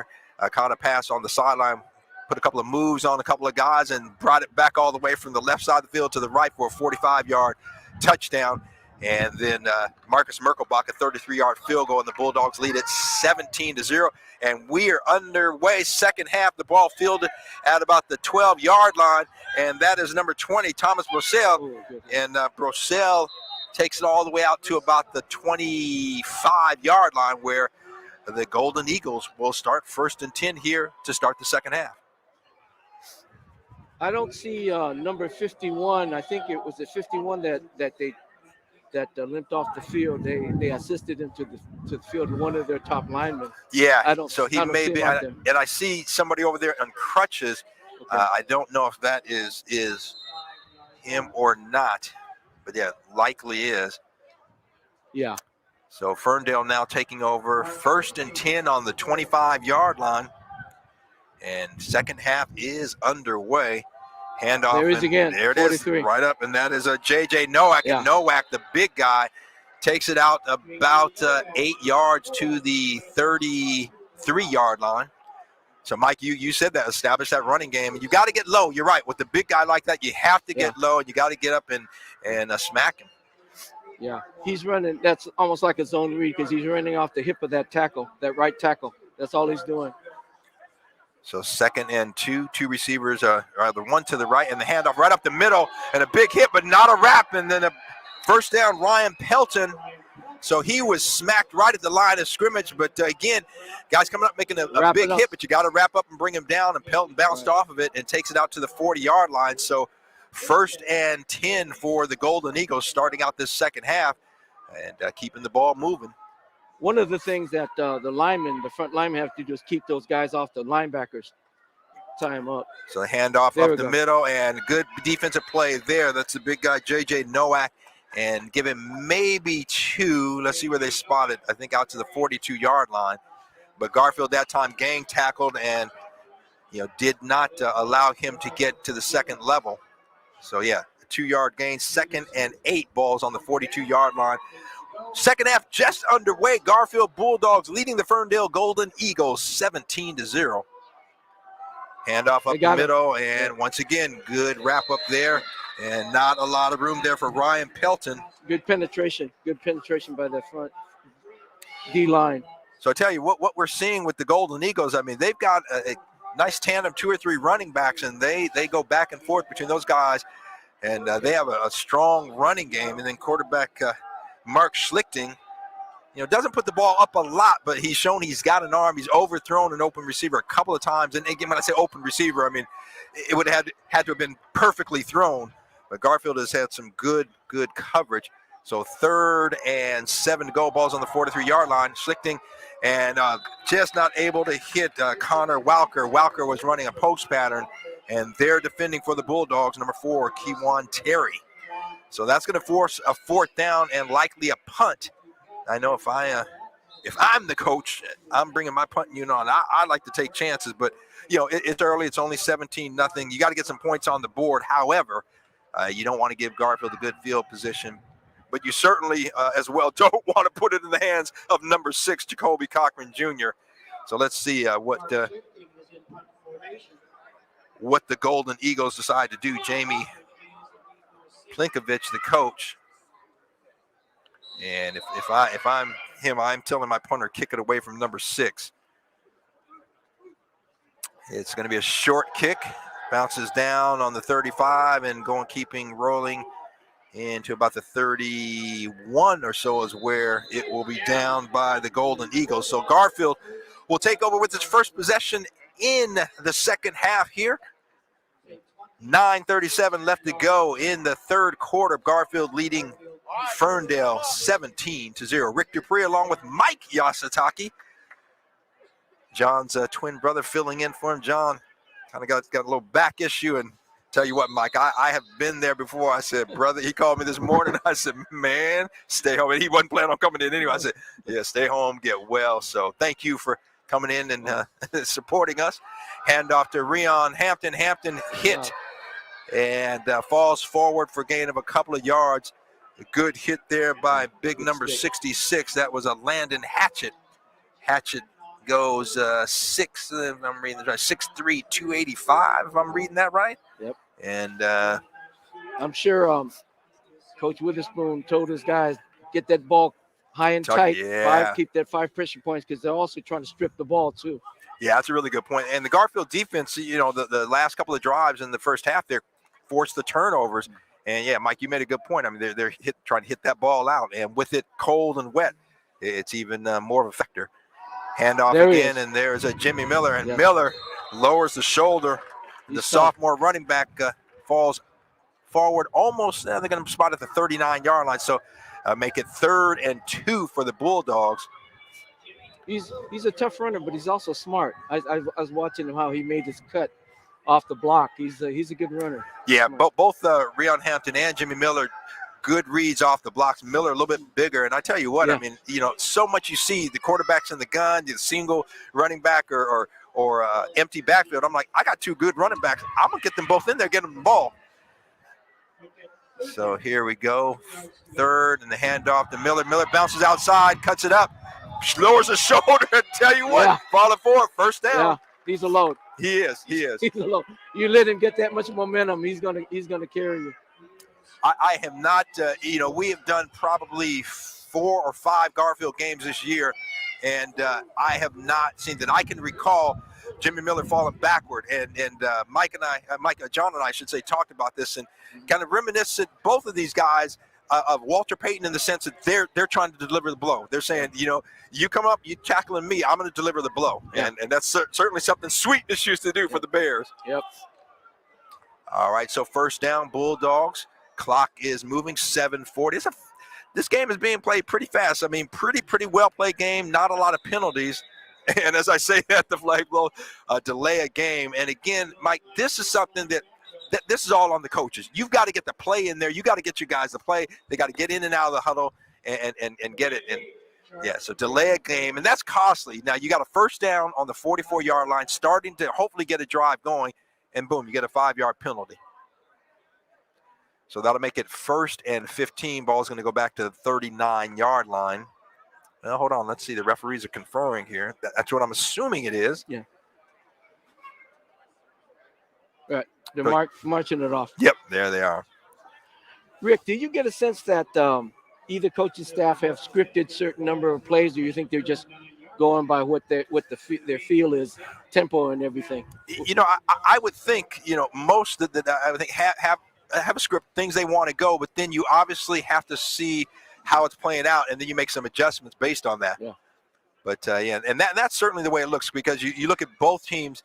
There are some plays we have seen multiple times. So and going back to some things that have worked for them, and they're saying, hey, if you're not going to stop it, I'm going to run it again. Yeah, that inside reverse, the inside belly play is their pet play. That's something that they go and just hand off to number 43.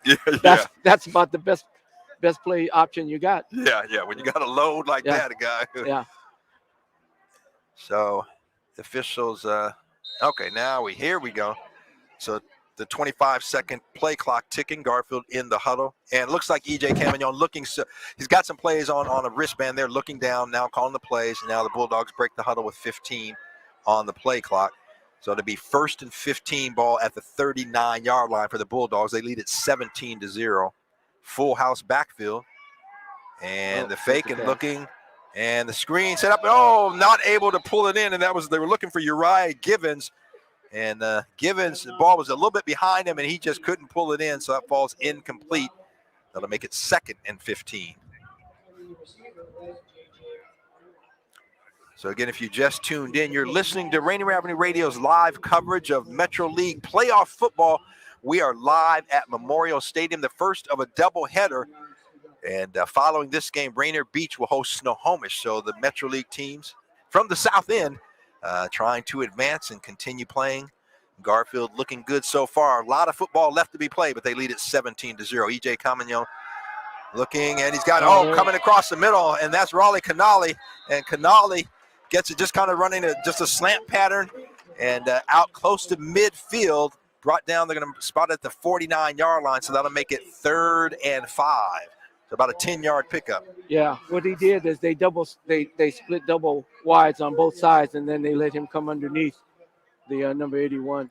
Yeah, and it was wide open there, and a good pass. Camagnon just dropped it on him. And EJ, only a sophomore, the Garfield quarterback, got a lot of great experience last spring, kind of in the spring shortened season. The handoff. Rion Hampton bounces out to the left side. He's got the first down and a flag in the backfield. Now, Mike, this is a play. So the flag, I believe, is going to be called on the Bulldogs back in the bay. Yep, holding. And the play was way past that. So, granted, there's a hole, but it is totally inconsequential. I guess as an official, you still got to throw the flag. But yeah. Well, way that we taught it. Once the play goes away, you disengage. You disengage from the person you're blocking. Right. Because if anything can happen. Yeah, and that's why. So you had the first down, and the play was all across the field from where the hole was called. Right. The hole was called literally back behind the line of scrimmage. Yep. Unfortunately, that's going to bring a fine run for a first down back. So it's going to make it now 3rd and 13. Third 13. Yeah. That's right. I always try to count it off because during the season, the clock didn't have it, but the scoreboard does have it down and yards to go and where the ball is at. So I'll have to utilize that resource there, Mike. Yeah. Tripp's right. Yeah. EJ Camagnon in the gun. He's got a receiver on the sideline, low and deep, and just over we're looking for Reggie Witherspoon the third. And Witherspoon had a step on the defender, but just a little overthrown, falls incomplete. That'll make it 4th down. So 6:39 left to play in quarter number 3. We're live at Memorial Stadium. The first of our doubleheader right here on Rainier Avenue Radio. Rick Dupree, Mike Yasutaki, Daniel B. We've also got Vanessa, Jeremy, got Lourdes. We got the whole team here. Well, we are here, and Jeremy, Vanessa, Lourdes are interns. Lourdes, the camera operator extraordinaire. And Marcus Merkelbach, the kick, it's high and bounces down. It'll go out of bounds inside the 25 at about the 23. It looks like they're going to spot it. So good punt there by Marcus Merkelbach. Merkelbach, excellent kicker, not as good a punter as he is a kicker, but that one of his better punts, and goes out of bounds, no return, and the Golden Eagles will take over on their own 23-yard line. 6:34 left to go in the 3rd quarter. I know it's 6:34 in the 3rd quarter, but Ferndale's got to open it up. They've got to open it up a little bit now. Yeah, they really do, because again, 17 points down. You've got to get some points on the board, and you know, regardless of what your game plan has been, and a handoff coming around, and that is Brosell. Brosell's got some room. He's on the sideline. He's across midfield, and a big play there. A gain of about 28 yards in Garfield territory to the 49-yard line. That was just a simple power sweep. They pulled a couple of linemen and came out and they cracked the corner. And what they've done as well with Thomas Brosell is kind of line him up in that slot and have him come around. And you know, that's a play that has worked for them a couple of times. Big gain there, so they have it on, they being the Golden Eagles, on the Bulldogs' 49-yard line. Handoff right up the middle. That's the big guy, J.J. Nowak. And Nowak across the 40. He's got a first down. Look at 2 hands on that football, Mike. Yep. So J.J. Nowak. Yeah, 2 hands on the football, reminiscent of Red Grange. Oh, our young listeners have no idea. Red, what color are they talking about? One of the football greats. So if you have never heard of Red Grange, you can do a Google search, and I'm sure you'll find out. Or if you're old school, go to the library, get one of those football history books, and you will find out. So the pass high and almost picked off, and Poppy Justice, hands in his face, kicking himself, saying, I should have had that. He was playing the receiver coming up. Yeah. Ball was high, and then at the last minute, he couldn't quite make the interception. He is still upset at himself. For the trivia buffs, Red Grange was 099. 099. Yeah. Oh, my goodness. That's back when they allowed that, huh? Yep. 3-digit number, huh? No. Yep. All right, so with the incomplete, it's 2nd and 10. Ferndale on the Garfield 39-yard line. Handoff right up the middle, and good play there by the defense. Yeah, good Nowak. Nowak got it and tried to cut it back. And a number of purple jerseys there among them. Number 54, and that is Malachi Dixon. And the stop for maybe a yard gain, if that. So it's going to be 3rd and a long 9 or short 10 to go. He's not a shifty runner. He's a north-south runner, but he's coming at you like a freight train. Yeah, J.J. Nowak, and he'll just put the shoulders down, and he goes. Yep. And a rush. Oh, a big hit, but not a wrap-up. And now, the sack. So a big hit by Denali Dukes, and then Diamante Wright comes in and finishes it off. So the sack way back at midfield. The Bulldogs defense, I tell you, Mike, they have come through with some big plays to stop some drives here now 3 or 4 times. Yeah. That's what you call a jailbreak blitz. Yeah, I tell you what, you had 3 or 4 guys coming in. They brought everybody except the manager. Yeah, and actually they're going to spot the ball at the 47-yard line. So that's going to make it 4th and about 18 to go. And Ferndale, we assume will punt, but nope, I don't see the punter. I don't see the punter. And coming back on the field is and that's going to be a delay of game.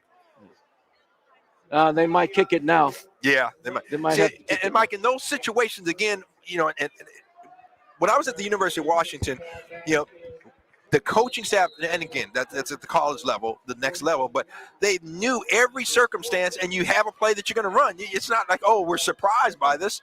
So okay, it's 4th and long, but you got to get some points on the board. Here's what we're going to run. So punt, and it's a low kick, line drive, and it's bouncing, and Jacoby Cochran Jr. just gets out of the way, and it's going to be down right at about the 15-yard line, maybe the 14.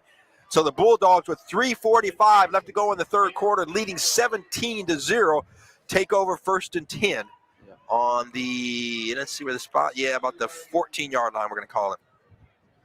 Part of the problem is the substitution pattern if they're late, because, if somebody is out, you got to know that that person is being replaced by a given player. But what they're doing is they're I don't know if they're trying to assess or evaluate, but it's too late. The clock is running. You got to get the person out there. You've got a 25-second play clock. Now, look, Garfield, now the offense coming on, they're going straight they're not in a huddle.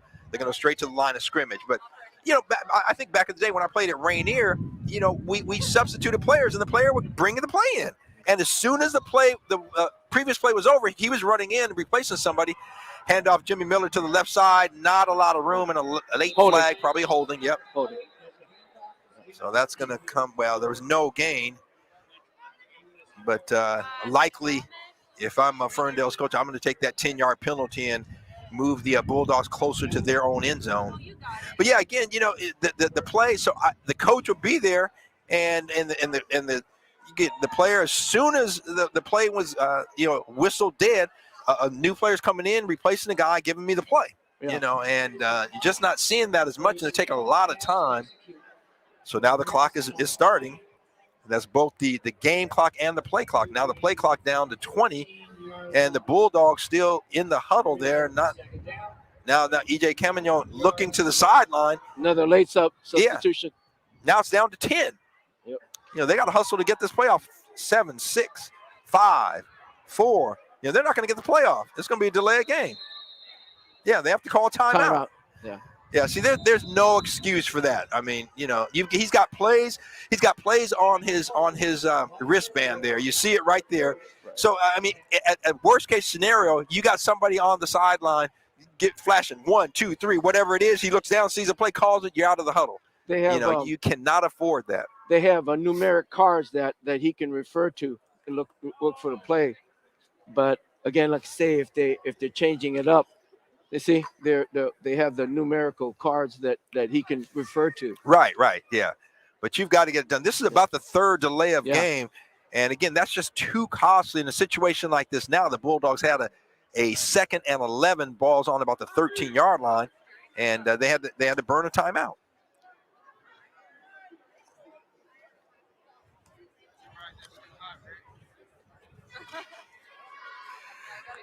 Yeah, see, people say I got my hot tea here. I tell you, I boil the water, and this thermos keeps it hot all the game. Woo-wee, trying to stay warm. Now keep that voice.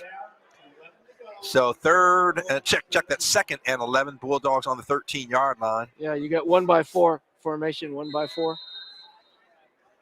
They got it stacked here on the on the right-hand 4 side. receivers on the right, empty backfield. Right. Low snap, EJ the screen. Jacoby Cochran Jr. makes one guy miss, breaks another tackle, makes another guy miss, another miss. Oh, I tell you what, Jacoby Cochran Jr. is one exciting runner. He can make some guys miss, takes it out to about the 28-yard line. Man, I tell you what, he is hard to stop. So we had someone Google Red Grange's number, not 99, but old 77. Oh, okay. Oh, 77, right? 77. Okay. Okay. All right. Thanks. Thank you, Damon Jones. Damon, thanks for Damon. Damon, you got the you got the benefit of having the internet there. We out here at the call, brother. We trying to call a game now. Thank you very much. Appreciate that for again connecting us. Okay. That's great. And the handoff. Rion Hampton bounces outside. Hampton's got some room. He's got the corner. There we go. And Hampton still on his feet and then knocked out of bounds, very close to a first down. Yep. And Mike, this is what Reggie Witherspoon talked about. He said, he's early in the season, he said, our running game is solid. And right now, that's what you use. I mean, I keep the ball on the ground. Yeah. Let's eat the clock up. You got a 17-point lead, 2:28 left to play in the third quarter. And clock now is going to become a factor, especially if Garfield can sustain a drive. Even if they don't score, if you can sustain this drive, take it into the fourth quarter before you hand the ball back over to Ferndale, you're sitting pretty. They're flowing really fast. Ferndale, a reverse could be used too. Garfield can run a reverse. The Bulldogs hand off. Outside. Hampton on the other side. That was good defense. They read that. Yep. And Hampton maybe a yard pickup on the play. Yeah. Among the guys there to make the stop, Elijah McCormick and others. Hampton, about a yard. Yep. And coming back in now, Jimmy Miller, the big guy. So Garfield's got a nice 1-2 punch there in the running backs. And Miller kind of that bigger guy that can put the shoulder down and make you pay. Hampton a little quicker. Wow. Woo, and that wind, you can hear it. We are feeling it. The hawk is out, baby. Yeah. Yes, indeed. So the powerhouse eye and the handoff to the up back, and I don't think he's going to get it. It was close. Let's see where they spot it. So I think the handle, I think that was Uriah Givens. And let's see, it depends on the spot here. And I think they're going to bring the sticks out. They're going to have, if he got it, it was by that much. Yeah. It's pretty close. It is very, very close. Let's see what the call is. And then the question would be, if it's short, I mean, it's going to be inches. If it's short, do you go for it or do you punt? I like to gamble. I'm going for it. I don't know what Reggie Witherspoon Jr. will do. We'll see. And he got it. It is first down. Yeah. Oh, by inches. Yep. So the Bulldogs, a big first down, 1:27 left to go in the third quarter, and they keep the drive alive, leading 17-0 over Ferndale.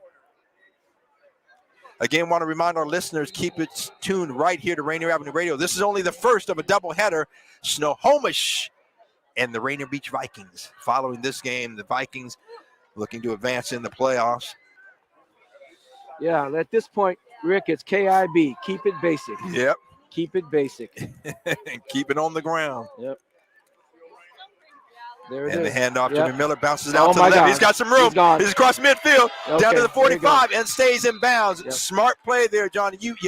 Mike, you mentioned Yep. that a few times. He makes some good reads on, with the lineman there with the cuts, but that time slid down and stayed in bounds, and that is so important.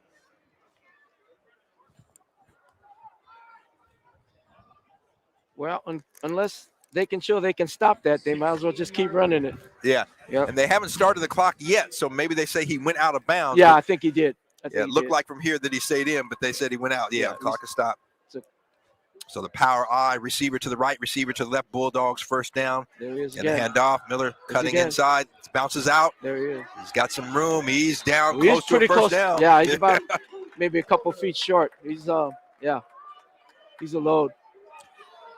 So the Bulldogs doing what they have to do right now, keeping it on the ground and churn that clock out. Yep. So a pickup of about 9. Yeah. So it's Second gonna- and 1. Yeah, 2nd and 1, we'll call it. Yeah. Ball's on the 37-yard line for the Bulldogs. Yeah, KIB, just keep it basic. You don't have to do anything fancy. Clock's running. Yep. Hey, you want to walk away with the W, however you can get it. It doesn't have to be pretty. Hand off again, off the left side, and Miller, and there's going to be a another hold. holding. Miller broke a couple of tackles and had the first down, but it's coming back.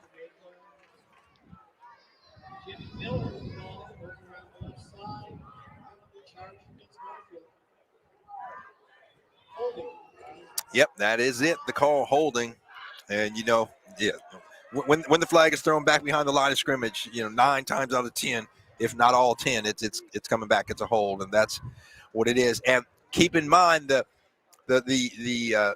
foul is marked off from the spot of the foul, not from the line of scrimmage. So the spot of the foul was back, behind the line of scrimmage. So the ball is coming back to the 49-yard line. So instead of 2nd and 1, now you have 2nd and about 12 to go.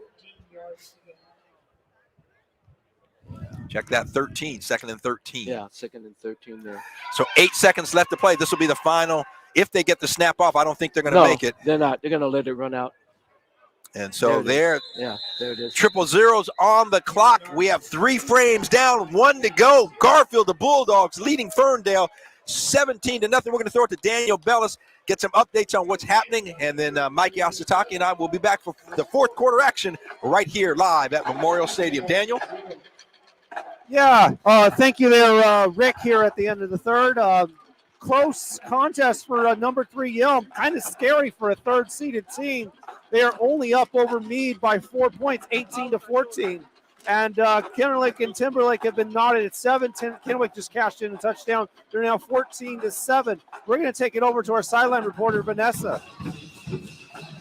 Hello, Rainier Avenue Radio Station. I am Vanessa. I'm here at Memorial Stadium, and I'm going to tell you a little bit about Garfield High School.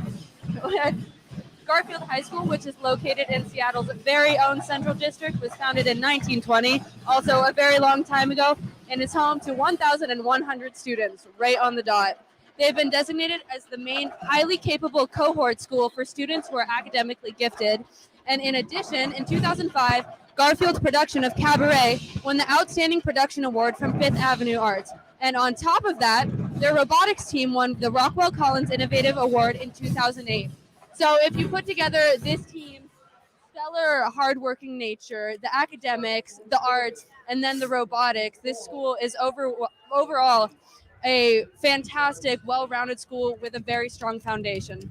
Their mission statement is to prepare students for college and career through excellence in academics, arts, and athletics. And we can see that on the field, and we can see that through the nature of the school.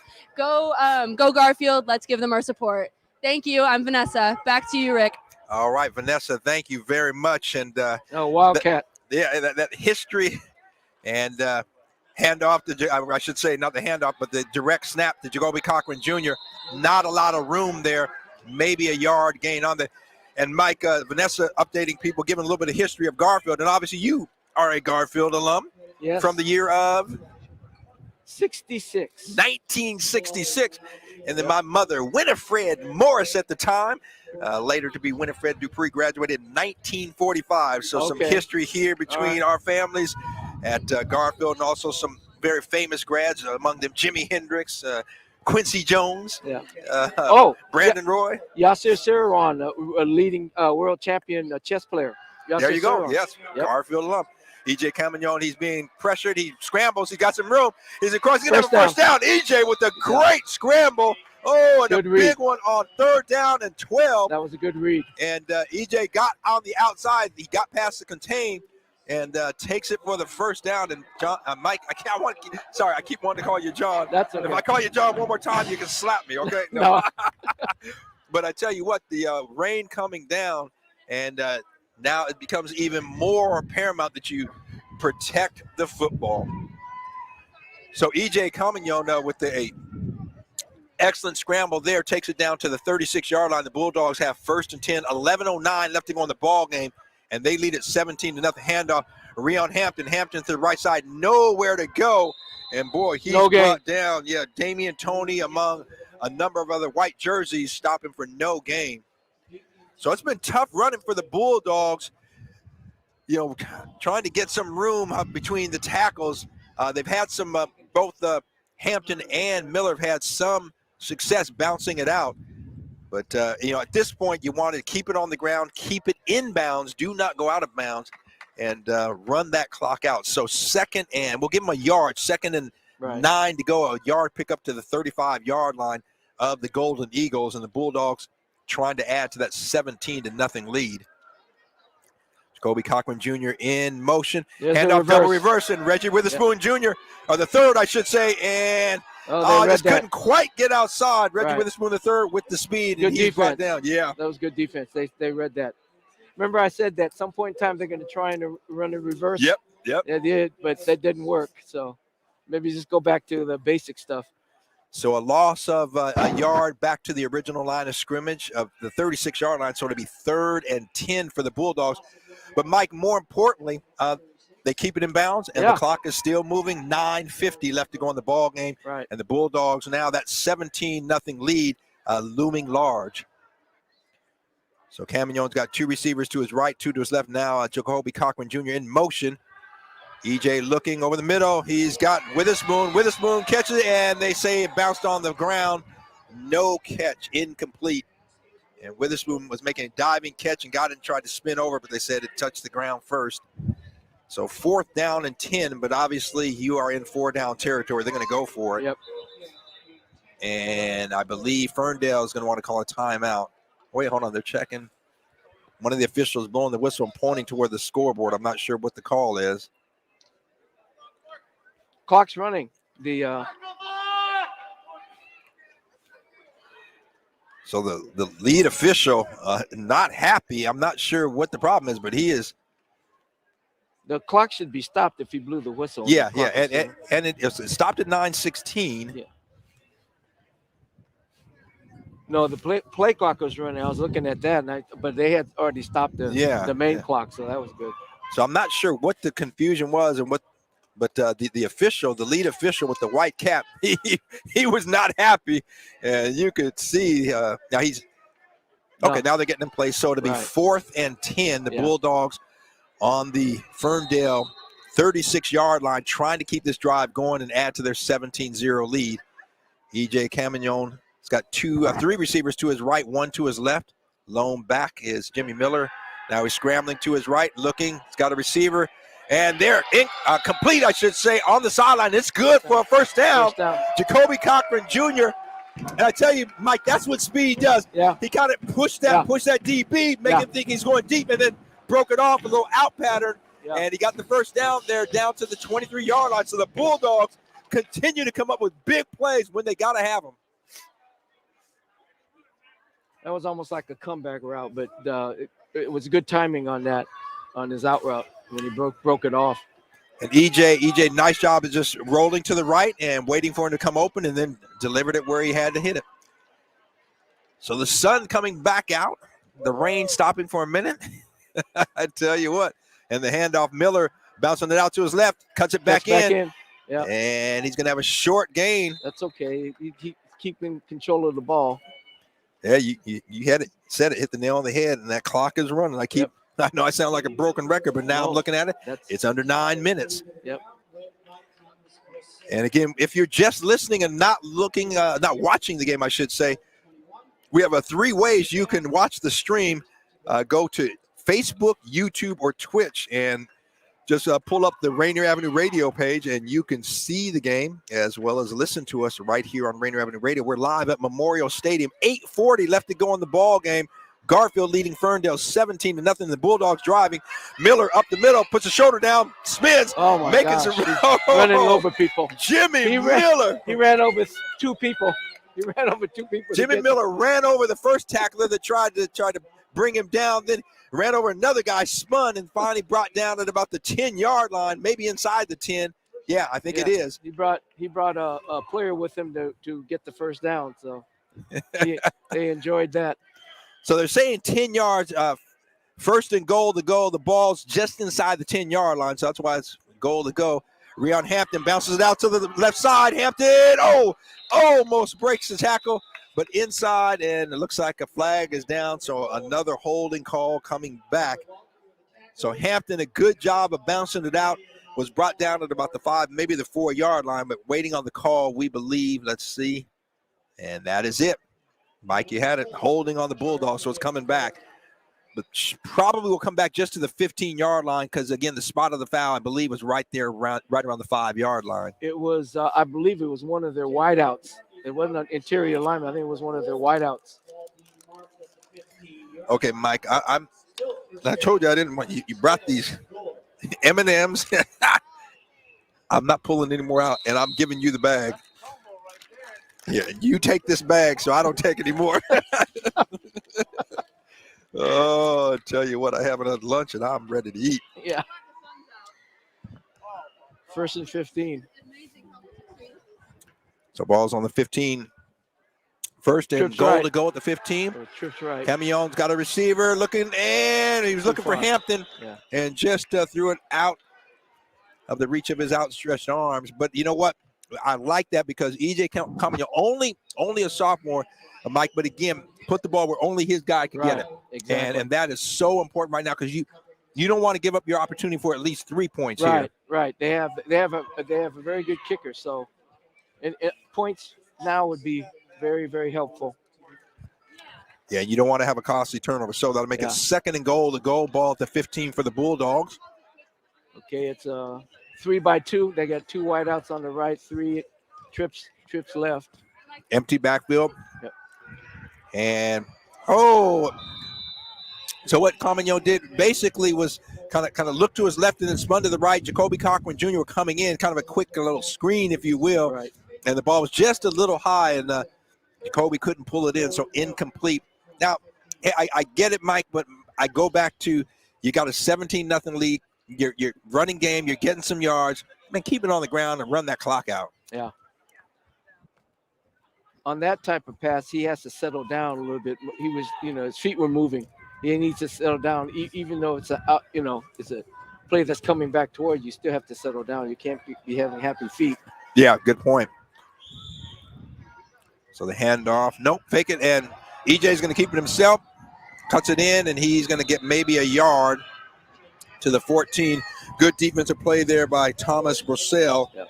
We've heard Brosell's name a number of times, made some good plays both on the offense and defense side of the football. So that will bring in number 40, Marcus Merkelbach, and he'll look to put another 3 points on the board for the Bulldogs. The ball's on the right hash, and looks like they'll spot it down at about the 20. So it'll be about a 30-21. So it'll be a 31-yard field goal try. Yeah. He makes this, it'll make it a 3-score lead.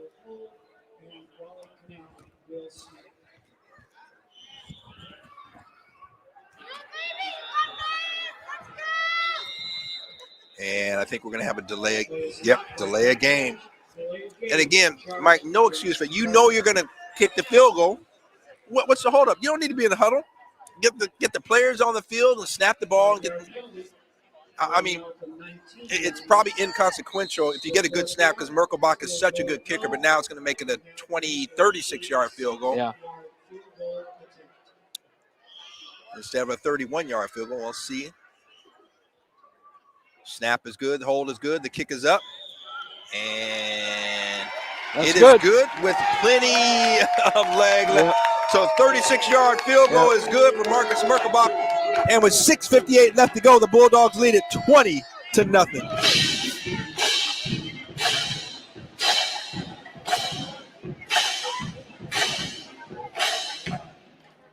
Well, like you and I talked about, Rick, Ferndale's got to open it up now. I mean, you can hand off 43 to set things up, but they don't have enough time to be trying to run the ball.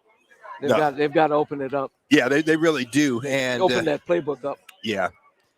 And like you said, you can use a run or two here or there to set up a throw. But, yeah, you've got to get some points on the board, and you got to get them on the board quick. Yeah. Or quickly. How about quicker? Yeah.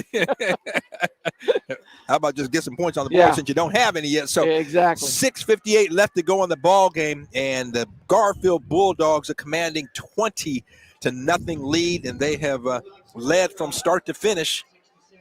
They took the opening drive and drove 60-plus yards, finished it off with an 11-yard touchdown pass from E.J. Camignon to Raleigh Canale. And they have continued from there. The defense has come up with some big plays, forced a couple of key turnovers when Ferndale was in scoring position in the first half. And the kick, and Merkelbach, and it's going to go into the end zone, and it will be first and 10 on the 20. Good kick. I tell you, Merkelbach is the only high school kicker I have seen in the 3 years we have covered that I can recall that has consistently kicked the ball into the end zone where there's no return. Okay. So he certainly is a weapon. He was, I want to say it was week 3, I think it was, one of the earlier weeks, was named our player of the week, had a great game, and had him on Rainier Avenue Radio, actually had him on Metro Sports Weekly. Oh. And did a great job. He and Coach Witherspoon. Okay, yeah. So 6:58 left to go in the ball game. Bulldogs leading the Golden Eagles 20-0. Golden Eagles first and 10 on their own 20, and as Mike said, they've got to get some points and get them in a hurry. There you go. Look into the air, the pass, open receiver, but and there's some contact there, and nothing called. Nope. Nothing called, and that was Thomas Brosell. He was open, but Garfield, again, quarterback Mark Schlichting kind of laid it up there, gave the defense time to recover. A little bit too much air, you know. Yeah. There's a little bit too much air under that. One thing that I've noticed when they bring that split out, there is space underneath. You know what I'm talking about, Rick? Yeah. That dragging across. Right. But they seem to be looking for the deep one instead of looking for the drag underneath. Yeah. They're looking for that deep one on the outside. Yeah.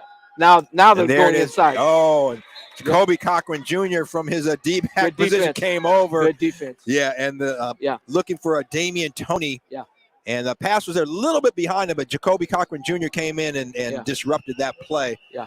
So that'll make it 3rd and 10. That was a good read by the defense here. I wouldn't be surprised if they tried to do a screen or some kind of draw because Garfield is now they got them. You know, they're looking for that pass. But they're going to be coming. Yeah, they got splits on both sides, split receiver on both sides. They got wing back. Yeah. Oh, some movement. I think that's going to be on the defense. Let's see what the flag is and. Encroachment? Nope. They call it on the offense. Yeah. So movement on the offense again. It's the second time I thought I saw did not see the offense move and was thinking it was going to be on the defense. Well, the way the Ferndale player jumped up and clapped his hand, I thought he was right. Clapping. Yeah. I was like, okay. Yeah, but he was clapping for his own mistake, I guess. Yeah, it must have been. Yeah. So with that illegal procedure, it's going to be 3rd and 15, ball on the 15-yard line. 6:48 left to go. Schlichting looking over the middle. He's got a receiver, and ball is intercepted. And on the run, and I think he was down, but yep. But taking it all the way to the end zone anyway is Kewan Terry. Terry's had a great game, some great coverage. And I don't know if they're going to say he was down or the ball was down and incomplete. Let's see what they call it. It's an interception. It is, okay. Yeah.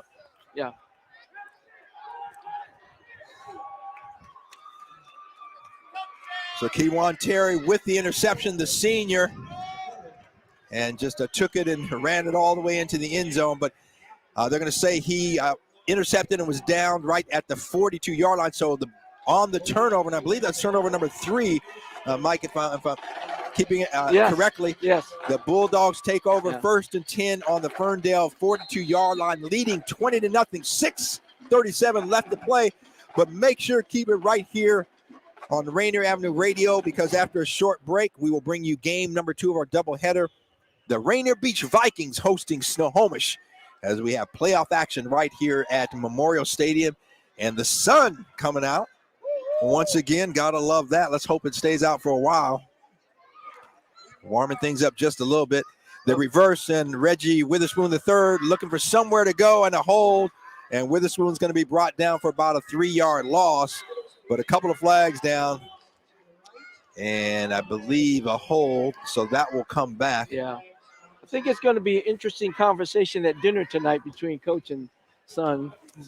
Yeah. You know. So Ferndale declines the penalty. Yeah, they need to get the ball back. So good call, and it was a loss of about 3 on the play. Yeah. So they declined the penalty to make it 2nd and 13. Bulldogs on the Ferndale 45-yard line. EJ's got 2 receivers to his right, 2 to his left, single back. And the handoff, and that's Jimmy Miller. There he is, yeah. And Miller, it's okay. Maybe a yard or 2, yep. Just keep the clock running. So I think a 2-yard pickup to the 43-yard line. Yep. And in at running back for Miller is number 8, senior Denali Dukes. You know, I can't question that reverse, but my thing is, you know, why would you risk that? Because you got 2 people handling the ball when you can just give a direct dive handoff to number 19 or the other running back, and you don't have to risk anything like that. Right, yeah. Like you said, you want to keep it simple, huh? Yep. Yeah. Keep it simple. Keep it basic. Yep. AIB. It's Mike Montgomery in motion. The handoff to Dukes. Dukes breaks he's the tackle. gone. Breaks. Oh! Dukes Got just tripped up. Oh, Denali Dukes. He was seeing the end zone. Right. And tripped up, but a good pickup on first down inside the inside the 30, I should say, to the 26-yard line. So the Bulldogs keep it going. Oh, it's going to come back. Holding. Didn't see the flag on the field there, so it was late. The late flag. So, and it's going to come back again from the spot of the foul. So the ball comes back to midfield, meaning that the hold occurred on the 40-yard line. Dukes went down at about the 26-yard line. So again, a hold, way behind the play after the runner had passed. And again, Mike, like you said, your coach is like, hey, once the play gets ahead of you, got disengage. You don't want to be called, because again, that had nothing to do with the play, nothing for freeing him to get that first down, but yet because you kept on, engaging in the play, it's coming back. Yep. So 3rd and about 18 to go. And EJ, he's going to be sacked, and the ball's out and picked up and recovered by the Golden Eagles at the 25-yard line. Number 66, that's Landon Hatchett. Oh, man. So EJ Comignon was looking for a receiver. The rush came in, and he was going to pass it, brought it down, and it was knocked out of his hands. And the ball went down on the turf. And Ferndale, with 5 minutes left, the big play they need, but still trailing by 20, maybe a little bit too late. Again, game not over yet, though. 5 minutes left to go. Bulldogs lead at 20-0. Ferndale 1st and 10 on the Bulldog 26. Pass over the middle. And incomplete. There was a little contact there, so I was waiting to see if a flag would be called. Mark Schlichting was looking for receiver Connor Walker. And the coverage there by Poppy Justice. And it's incomplete. It'll be 2nd down. Yep, 2nd and 10 to go. Ball's on the Bulldogs' 26-yard line.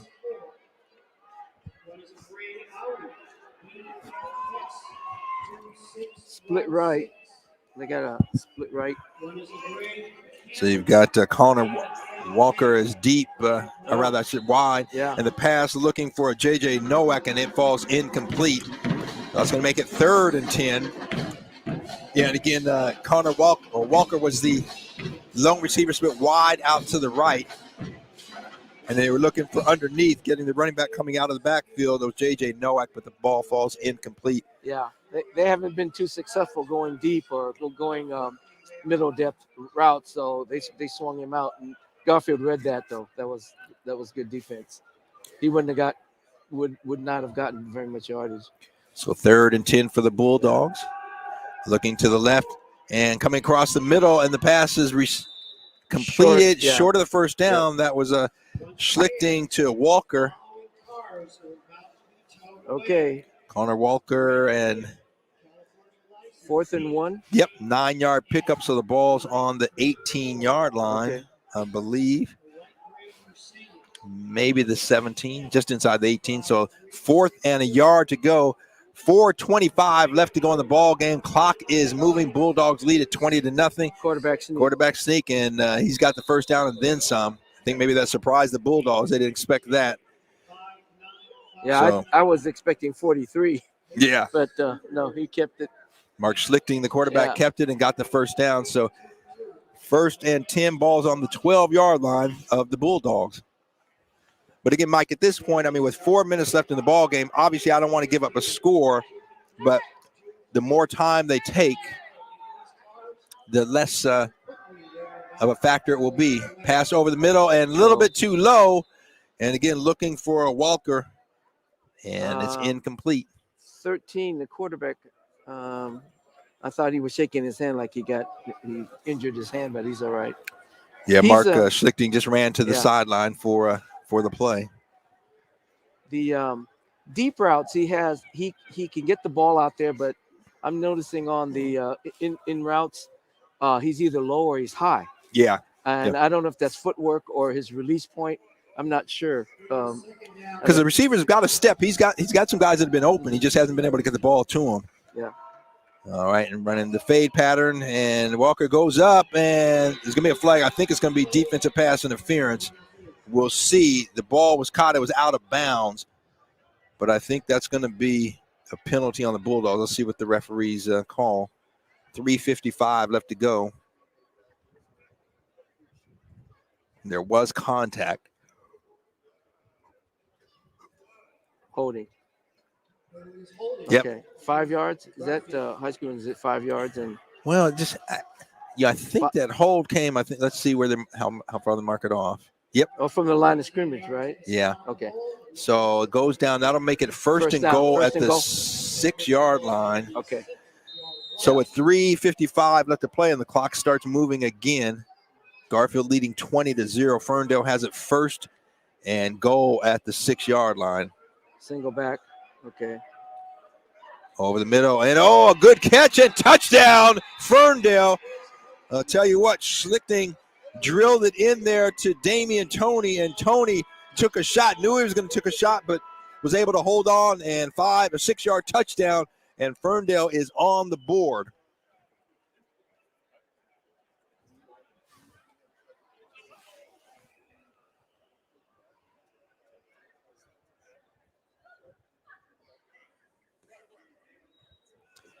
So with 3:46 left to play, Bulldogs lead cut from 20-0. If the extra point is successful, it will be 20-7.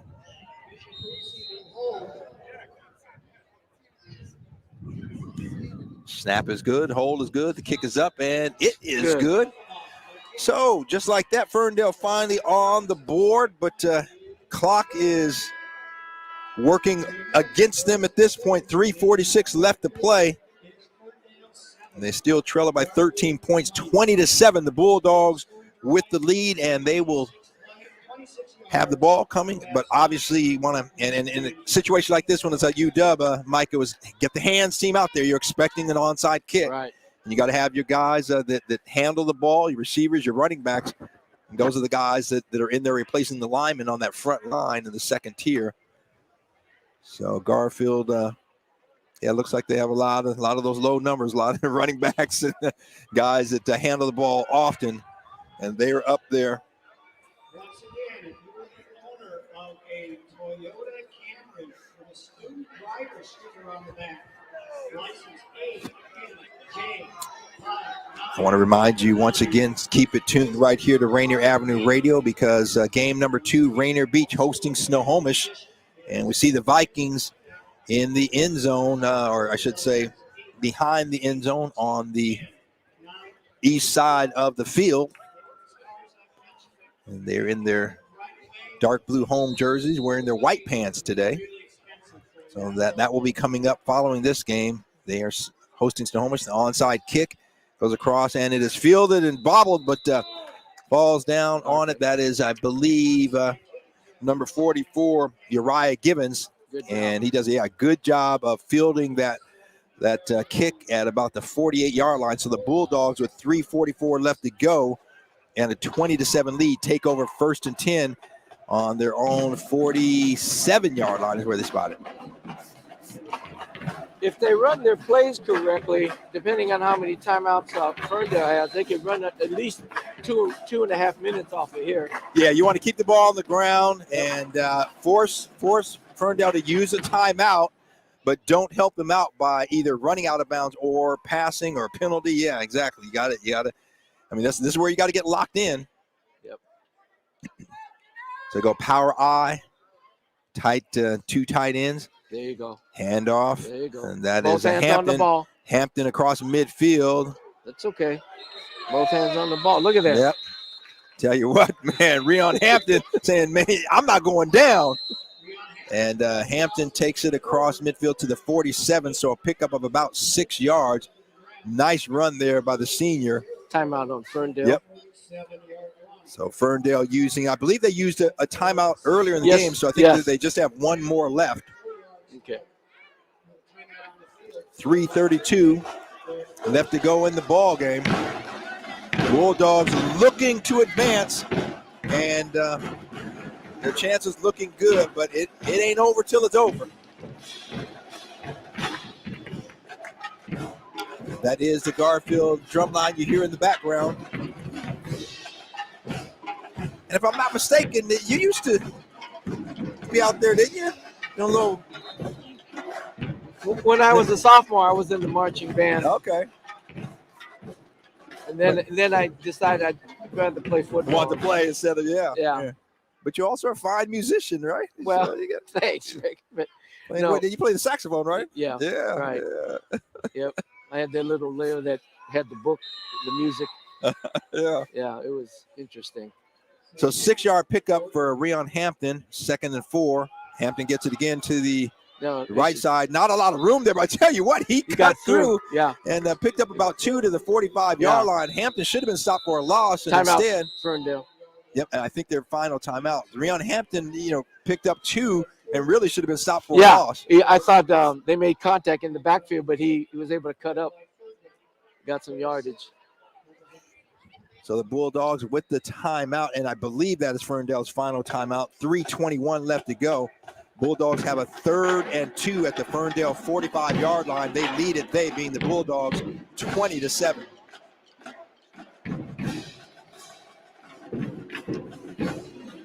I'm sure the coach is telling the team no penalties. Yep. No hold on to the ball. No turnovers. Get your best 3rd down play, your best player. Yep. Give him the ball and get this 1st down and start running the clock out. Yep. That's it. Yeah, that's what we call the victory process, the victory formation, or that mindset. Yep. Absolutely. Finish strong. Finish it. So power I backfield, Rion Hampton. He gets the ball off the left side. He's across the 45. He's hit, breaks the tackle, dives forward. Penalty. Oh, costly. And again, Mike, behind the play, had nothing to do with Hampton getting the 1st down. Right. But it's coming back. Yeah, again, that is the one thing that Coach Witherspoon and his coaching staff, they're going to have to work with their team on, because fortunately, they have been leading, but Mike, that has cost them several 1st downs and in key moments. Momentum. So instead of 3rd and 2, now you've got a 3rd and 13. Goes back into Garfield territory at the 44-yard line. And again, you don't want to pass the ball. No, I would say run this ball and then punt it, because too many bad things could happen. Yeah, exactly. You could get sacked again and fumble the ball. Let's just play it safe. And I get playing it safe, but I still say, there's going to be a delay of game. Garfield couldn't. Now, again, you come off a penalty, you get the play in, you run it. Yeah. So some things that Coach Witherspoon and his staff, they're going to have to clean up if they want to see this team advance or continue to advance in the playoffs. Because these are little mistakes, Mike, that in a close game is going to cost you the game. Yeah. They get compounded, especially like you said. This is not regular season. This is the playoffs. Yeah. It's one and done, man. Yep.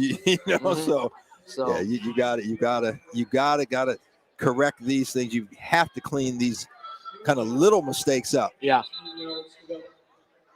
What's the call here? So now the officials blowing the whistle. Not sure what the call is. It's Rainier Beach quarterback's parents. Walking by. Oh, yeah. Yeah. All right. Yep. Yeah, the Vikings fans starting to enter the stadium, and the Vikings, they are lined up in full uniform already in the east end of the end zone. Or I should say the end zone on the east side of the field. So I'm not sure if the timeout is. We have a car that has to. If you have to go get your car, Rick, we'll cover for you. Yeah. Well, they said a Mercedes. That's not me. They've named a couple of cars. They've named a couple of vehicles. So it looks like, if some fans exiting the stadium quickly, because if they don't get out there, their car going to be towed. Yep, going to be gone. All right, so we are waiting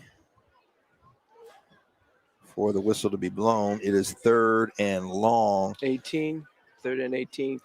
Just run a basic play and then punt. Yeah, and if you pop and you get a first down, great. But again, protect the ball. Yes. Get some positive yards. Yes. And run some clock down. It's 2:45 left to go. Yes. There it is. And the pitch, Rion Hampton. Hampton cuts it up. Across the 45, across the midfield. Puts his shoulder and puts a shot on the defender there. Rion Hampton. Would have been better to stay in bounds, but that's okay. Yeah, so he stepped out at about the 49, but a pickup of 8, 9, 10, 11, about 12 yards on the play. So that makes it 4th and 6 to go. Not 4th and 7. Check it. Yep, they're gonna kick it, and Ferndale has no timeouts. Yeah. So and with 2:40 left to play. So the one thing on that play, Hampton knocked out of bounds. That stopped the clock. That's the only thing you wish he would stay in bounds. Yep. So the Bulldogs, they've got to get it off. They got to get the snap off. It's going to be a delay of game again. That really doesn't hurt them that much. That really wouldn't hurt them that much. But again, you talk about attention to detail. Yeah. These are the little things that you have to clean up. If you're talking about a championship team, a team that you expect to go, deep into the playoffs, these are the types of things that you cannot afford to have happen. It's just sloppiness. And like you said, finishing strong. You got to finish strong. That means eliminate the mistakes, eliminate the penalties, But this doesn't hurt them. Okay, it looks like they're resetting. They can't see the play clock. Oh, yeah. So what they're saying is that the Rainier Beach Vikings on the east side, but they were blocking the play clock. So the official said, hey, kind of move out from in front of the play clock so the teams can see it and the officials can see it as well. Good call there. Marcus Merkelbach gets it on his 35. Nice punt, high. Bounces down, out of bounds, just inside the 30 and maybe the 29. We'll see where they spot it. Yeah, 29 looks like. Yep. Okay. So good play there. And the Bulldogs took some time off the clock there and pinned Ferndale down at the 29-yard line, their own 29-yard line. So, again, no points on that drive, but a successful drive in the sense that now you have 2:32 left to play in the ball game, and you got a 13-point lead at 20-7.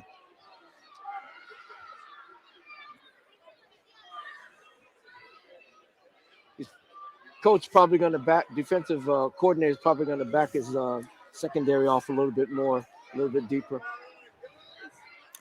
Yeah, and I would even go. I mean, you don't want to change up everything, but you want to get some pressure on the quarterback. Right. But you do want to have a little bit more. So they've got the corners. Yeah, you've got your safeties in Jacoby Cochran Jr. and Jamaica Myers, about 12 yards off the line of scrimmage. Yeah. Schlichting looking to his left throws, and it's going to be overthrown, out of bounds, incomplete. Yeah, he doesn't have the right feel on that pass yet. And good especially, coverage. Yeah, he's especially because he's rolling out on his left. Yeah. That's a tough play, even at the pro level. Yeah. If you're rolling the opposite of what if you're right-handed rolling to the left or vice versa, lefty rolling right. Yeah. Yeah, that's a tough because you got to kind of turn the body back. Yeah. From the opposite direction that you're running. It's hard to gauge because that receiver is running away from you. It's not the same if you're rolling to the right. You can pick it up quicker. So second down play, Schlichting looking, and he's got over the middle, and just behind his receiver is looking for Connor Walker. And Walker, it's incomplete, so it'll make it 3rd and 10. 3rd and 10. No penalties on the defense. No penalties. Just play it smart. So 3rd and 10 for the Golden Eagles at the Garfield, at their own 29-yard line. 2:21 left to go in the ball game. Garfield leading at 20-7. Split left. They got a full house backfield. There's that inside handoff. Inside handoff, and got some room, a first down, and then some. That was Thomas Brossell out across the 40 for the first down to about the 41-yard line. So hadn't run that play, Mike, for a while. Yeah. So the Bulldogs kind of got him off guard there on their heels and the first down. But no timeouts left. 2 minutes left to go in the ball game. And obviously this isn't the NFL. No 2-minute warning. They got They're looking and now scrambling and nowhere to go. Fumbled. He fumbled. Ball's out. Garfield's ball. And the Bulldogs have it. Oh my, what a play. That was Denali Dukes coming up, making the hit on Schlichter and causing the fumble. And the Bulldogs have it on the Ferndale 46-yard line. I tell you what, the Bulldog defense today, has caused 4 turnovers. Good call, Mike. And I tell you what, they have come up at some key moments of the ball game in the first half. They stopped 2 scoring drives, a flag on the turf there, so we'll see what the call is. But 2 potential scoring drives when Ferndale was inside about the 20-yard line and Bulldogs caused turnovers. And now this one here, let's see what the call is. It'll be Garfield's ball, but either excessive celebration or taunting or something personal. Unsportsmanlike, and it's big. They're marking off 15 yards, so that's exactly what it is. Yeah. And kids get excited. I mean, the pros get excited on a big play. So it is what it is. But as you said, the Bulldogs have retained possession. They're not moving the chains. They moved the box. Okay, now they're moving the chains. I was wondering. So it'll be 1st and 10 for the Bulldogs and all the way back to their own 39-yard line. 1:56 left to play. So right now it is just that. You keep the ball on the ground, you protect the ball, and you walk away with the win. There it is. And off Rion Hampton going just get on the ground. Just get on the ground. Yep. Because the second guy is going to strip. The second guy coming in is going to strip you. I was hoping they'd run the flea flicker, Rick. Yeah. So, now, Mike, I don't understand why. I guess Ferndale did have one more timeout. Okay.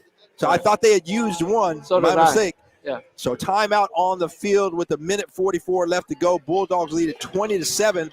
They've got as my good friend Kevin Calabro used to say, they have the lead and the leather with 1:44 left to play. Bulldogs leading the Golden Eagles 20-7. Here's an interesting bit of trivia. Do you know the scientific name for the football?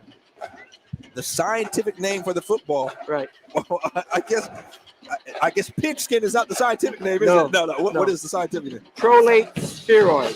Wait, say that one more time. Prolate spheroid. Prolate spheroid. Yep. Yep. You learn something new every day.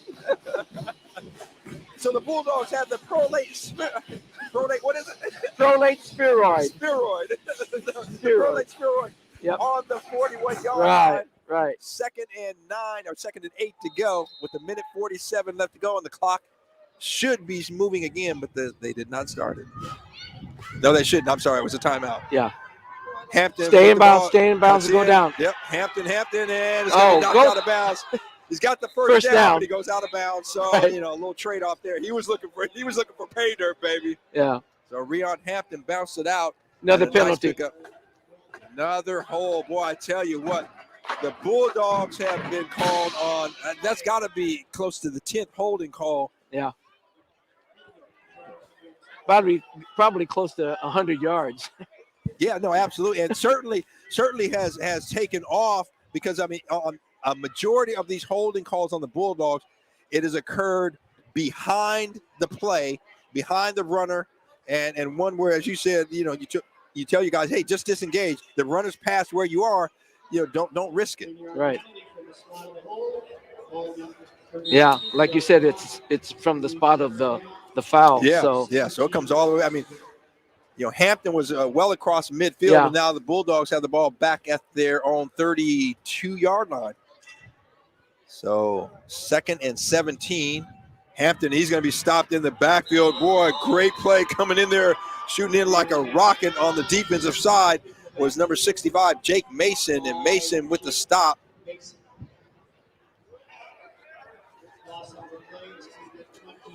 But the good news is clock's running. Ferndale out of timeout. So good news for the Bulldogs, and they keep it on the ground, so they make it 3rd down. So, yeah, Mike, a couple of plays. So you run it 3rd and 4th down, the game's over. Right. Because you've got a minute 10, but you got to watch that play clock. It's down to 10, so and they're at the line of scrimmage, so they'll get it off. Yeah. And just under a minute now left to play, so you got protect the ball.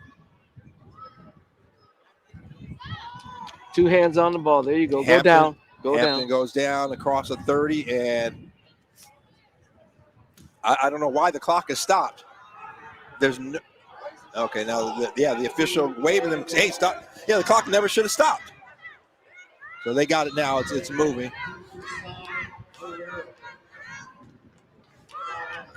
So 50 seconds left to go, and the Bulldogs. They bring in the punter. You know what, Mike? I honestly, I'm not going to try to punt it here. I don't want to risk that long snap.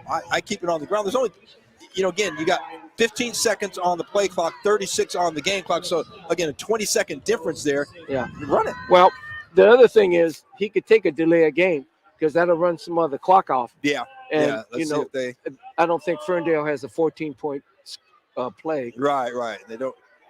Well, snap is good. Merkelbach gets off a good kick. It's inside. Well, it was inside the right at the 30 and bounces back. Yep. Clock is running. So with 12 seconds left to go on the ball game, Garfield leading 20-7. They will walk away with the win and advance in the playoffs, barring a miracle. 12 seconds, and the Golden Eagles take over 1st and 10 on the 34-yard line. I'd say Coach Witherspoon, drop everybody off 40 yards. Yeah, Just get them back, exactly. Well, the safeties are back about another extra 5. Yeah.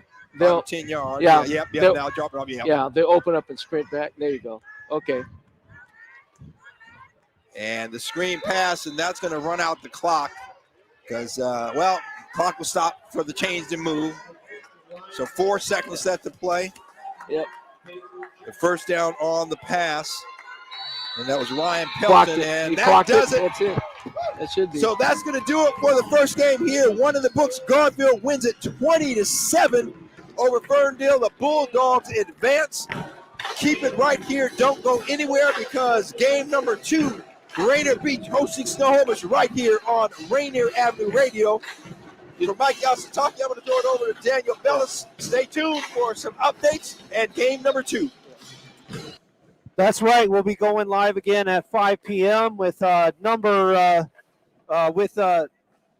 number 23, Snohomish, here at Memorial Stadium against hosting number 10, Rainier Beach, at 5 p.m. here in about a half an hour. We'll be live with you then.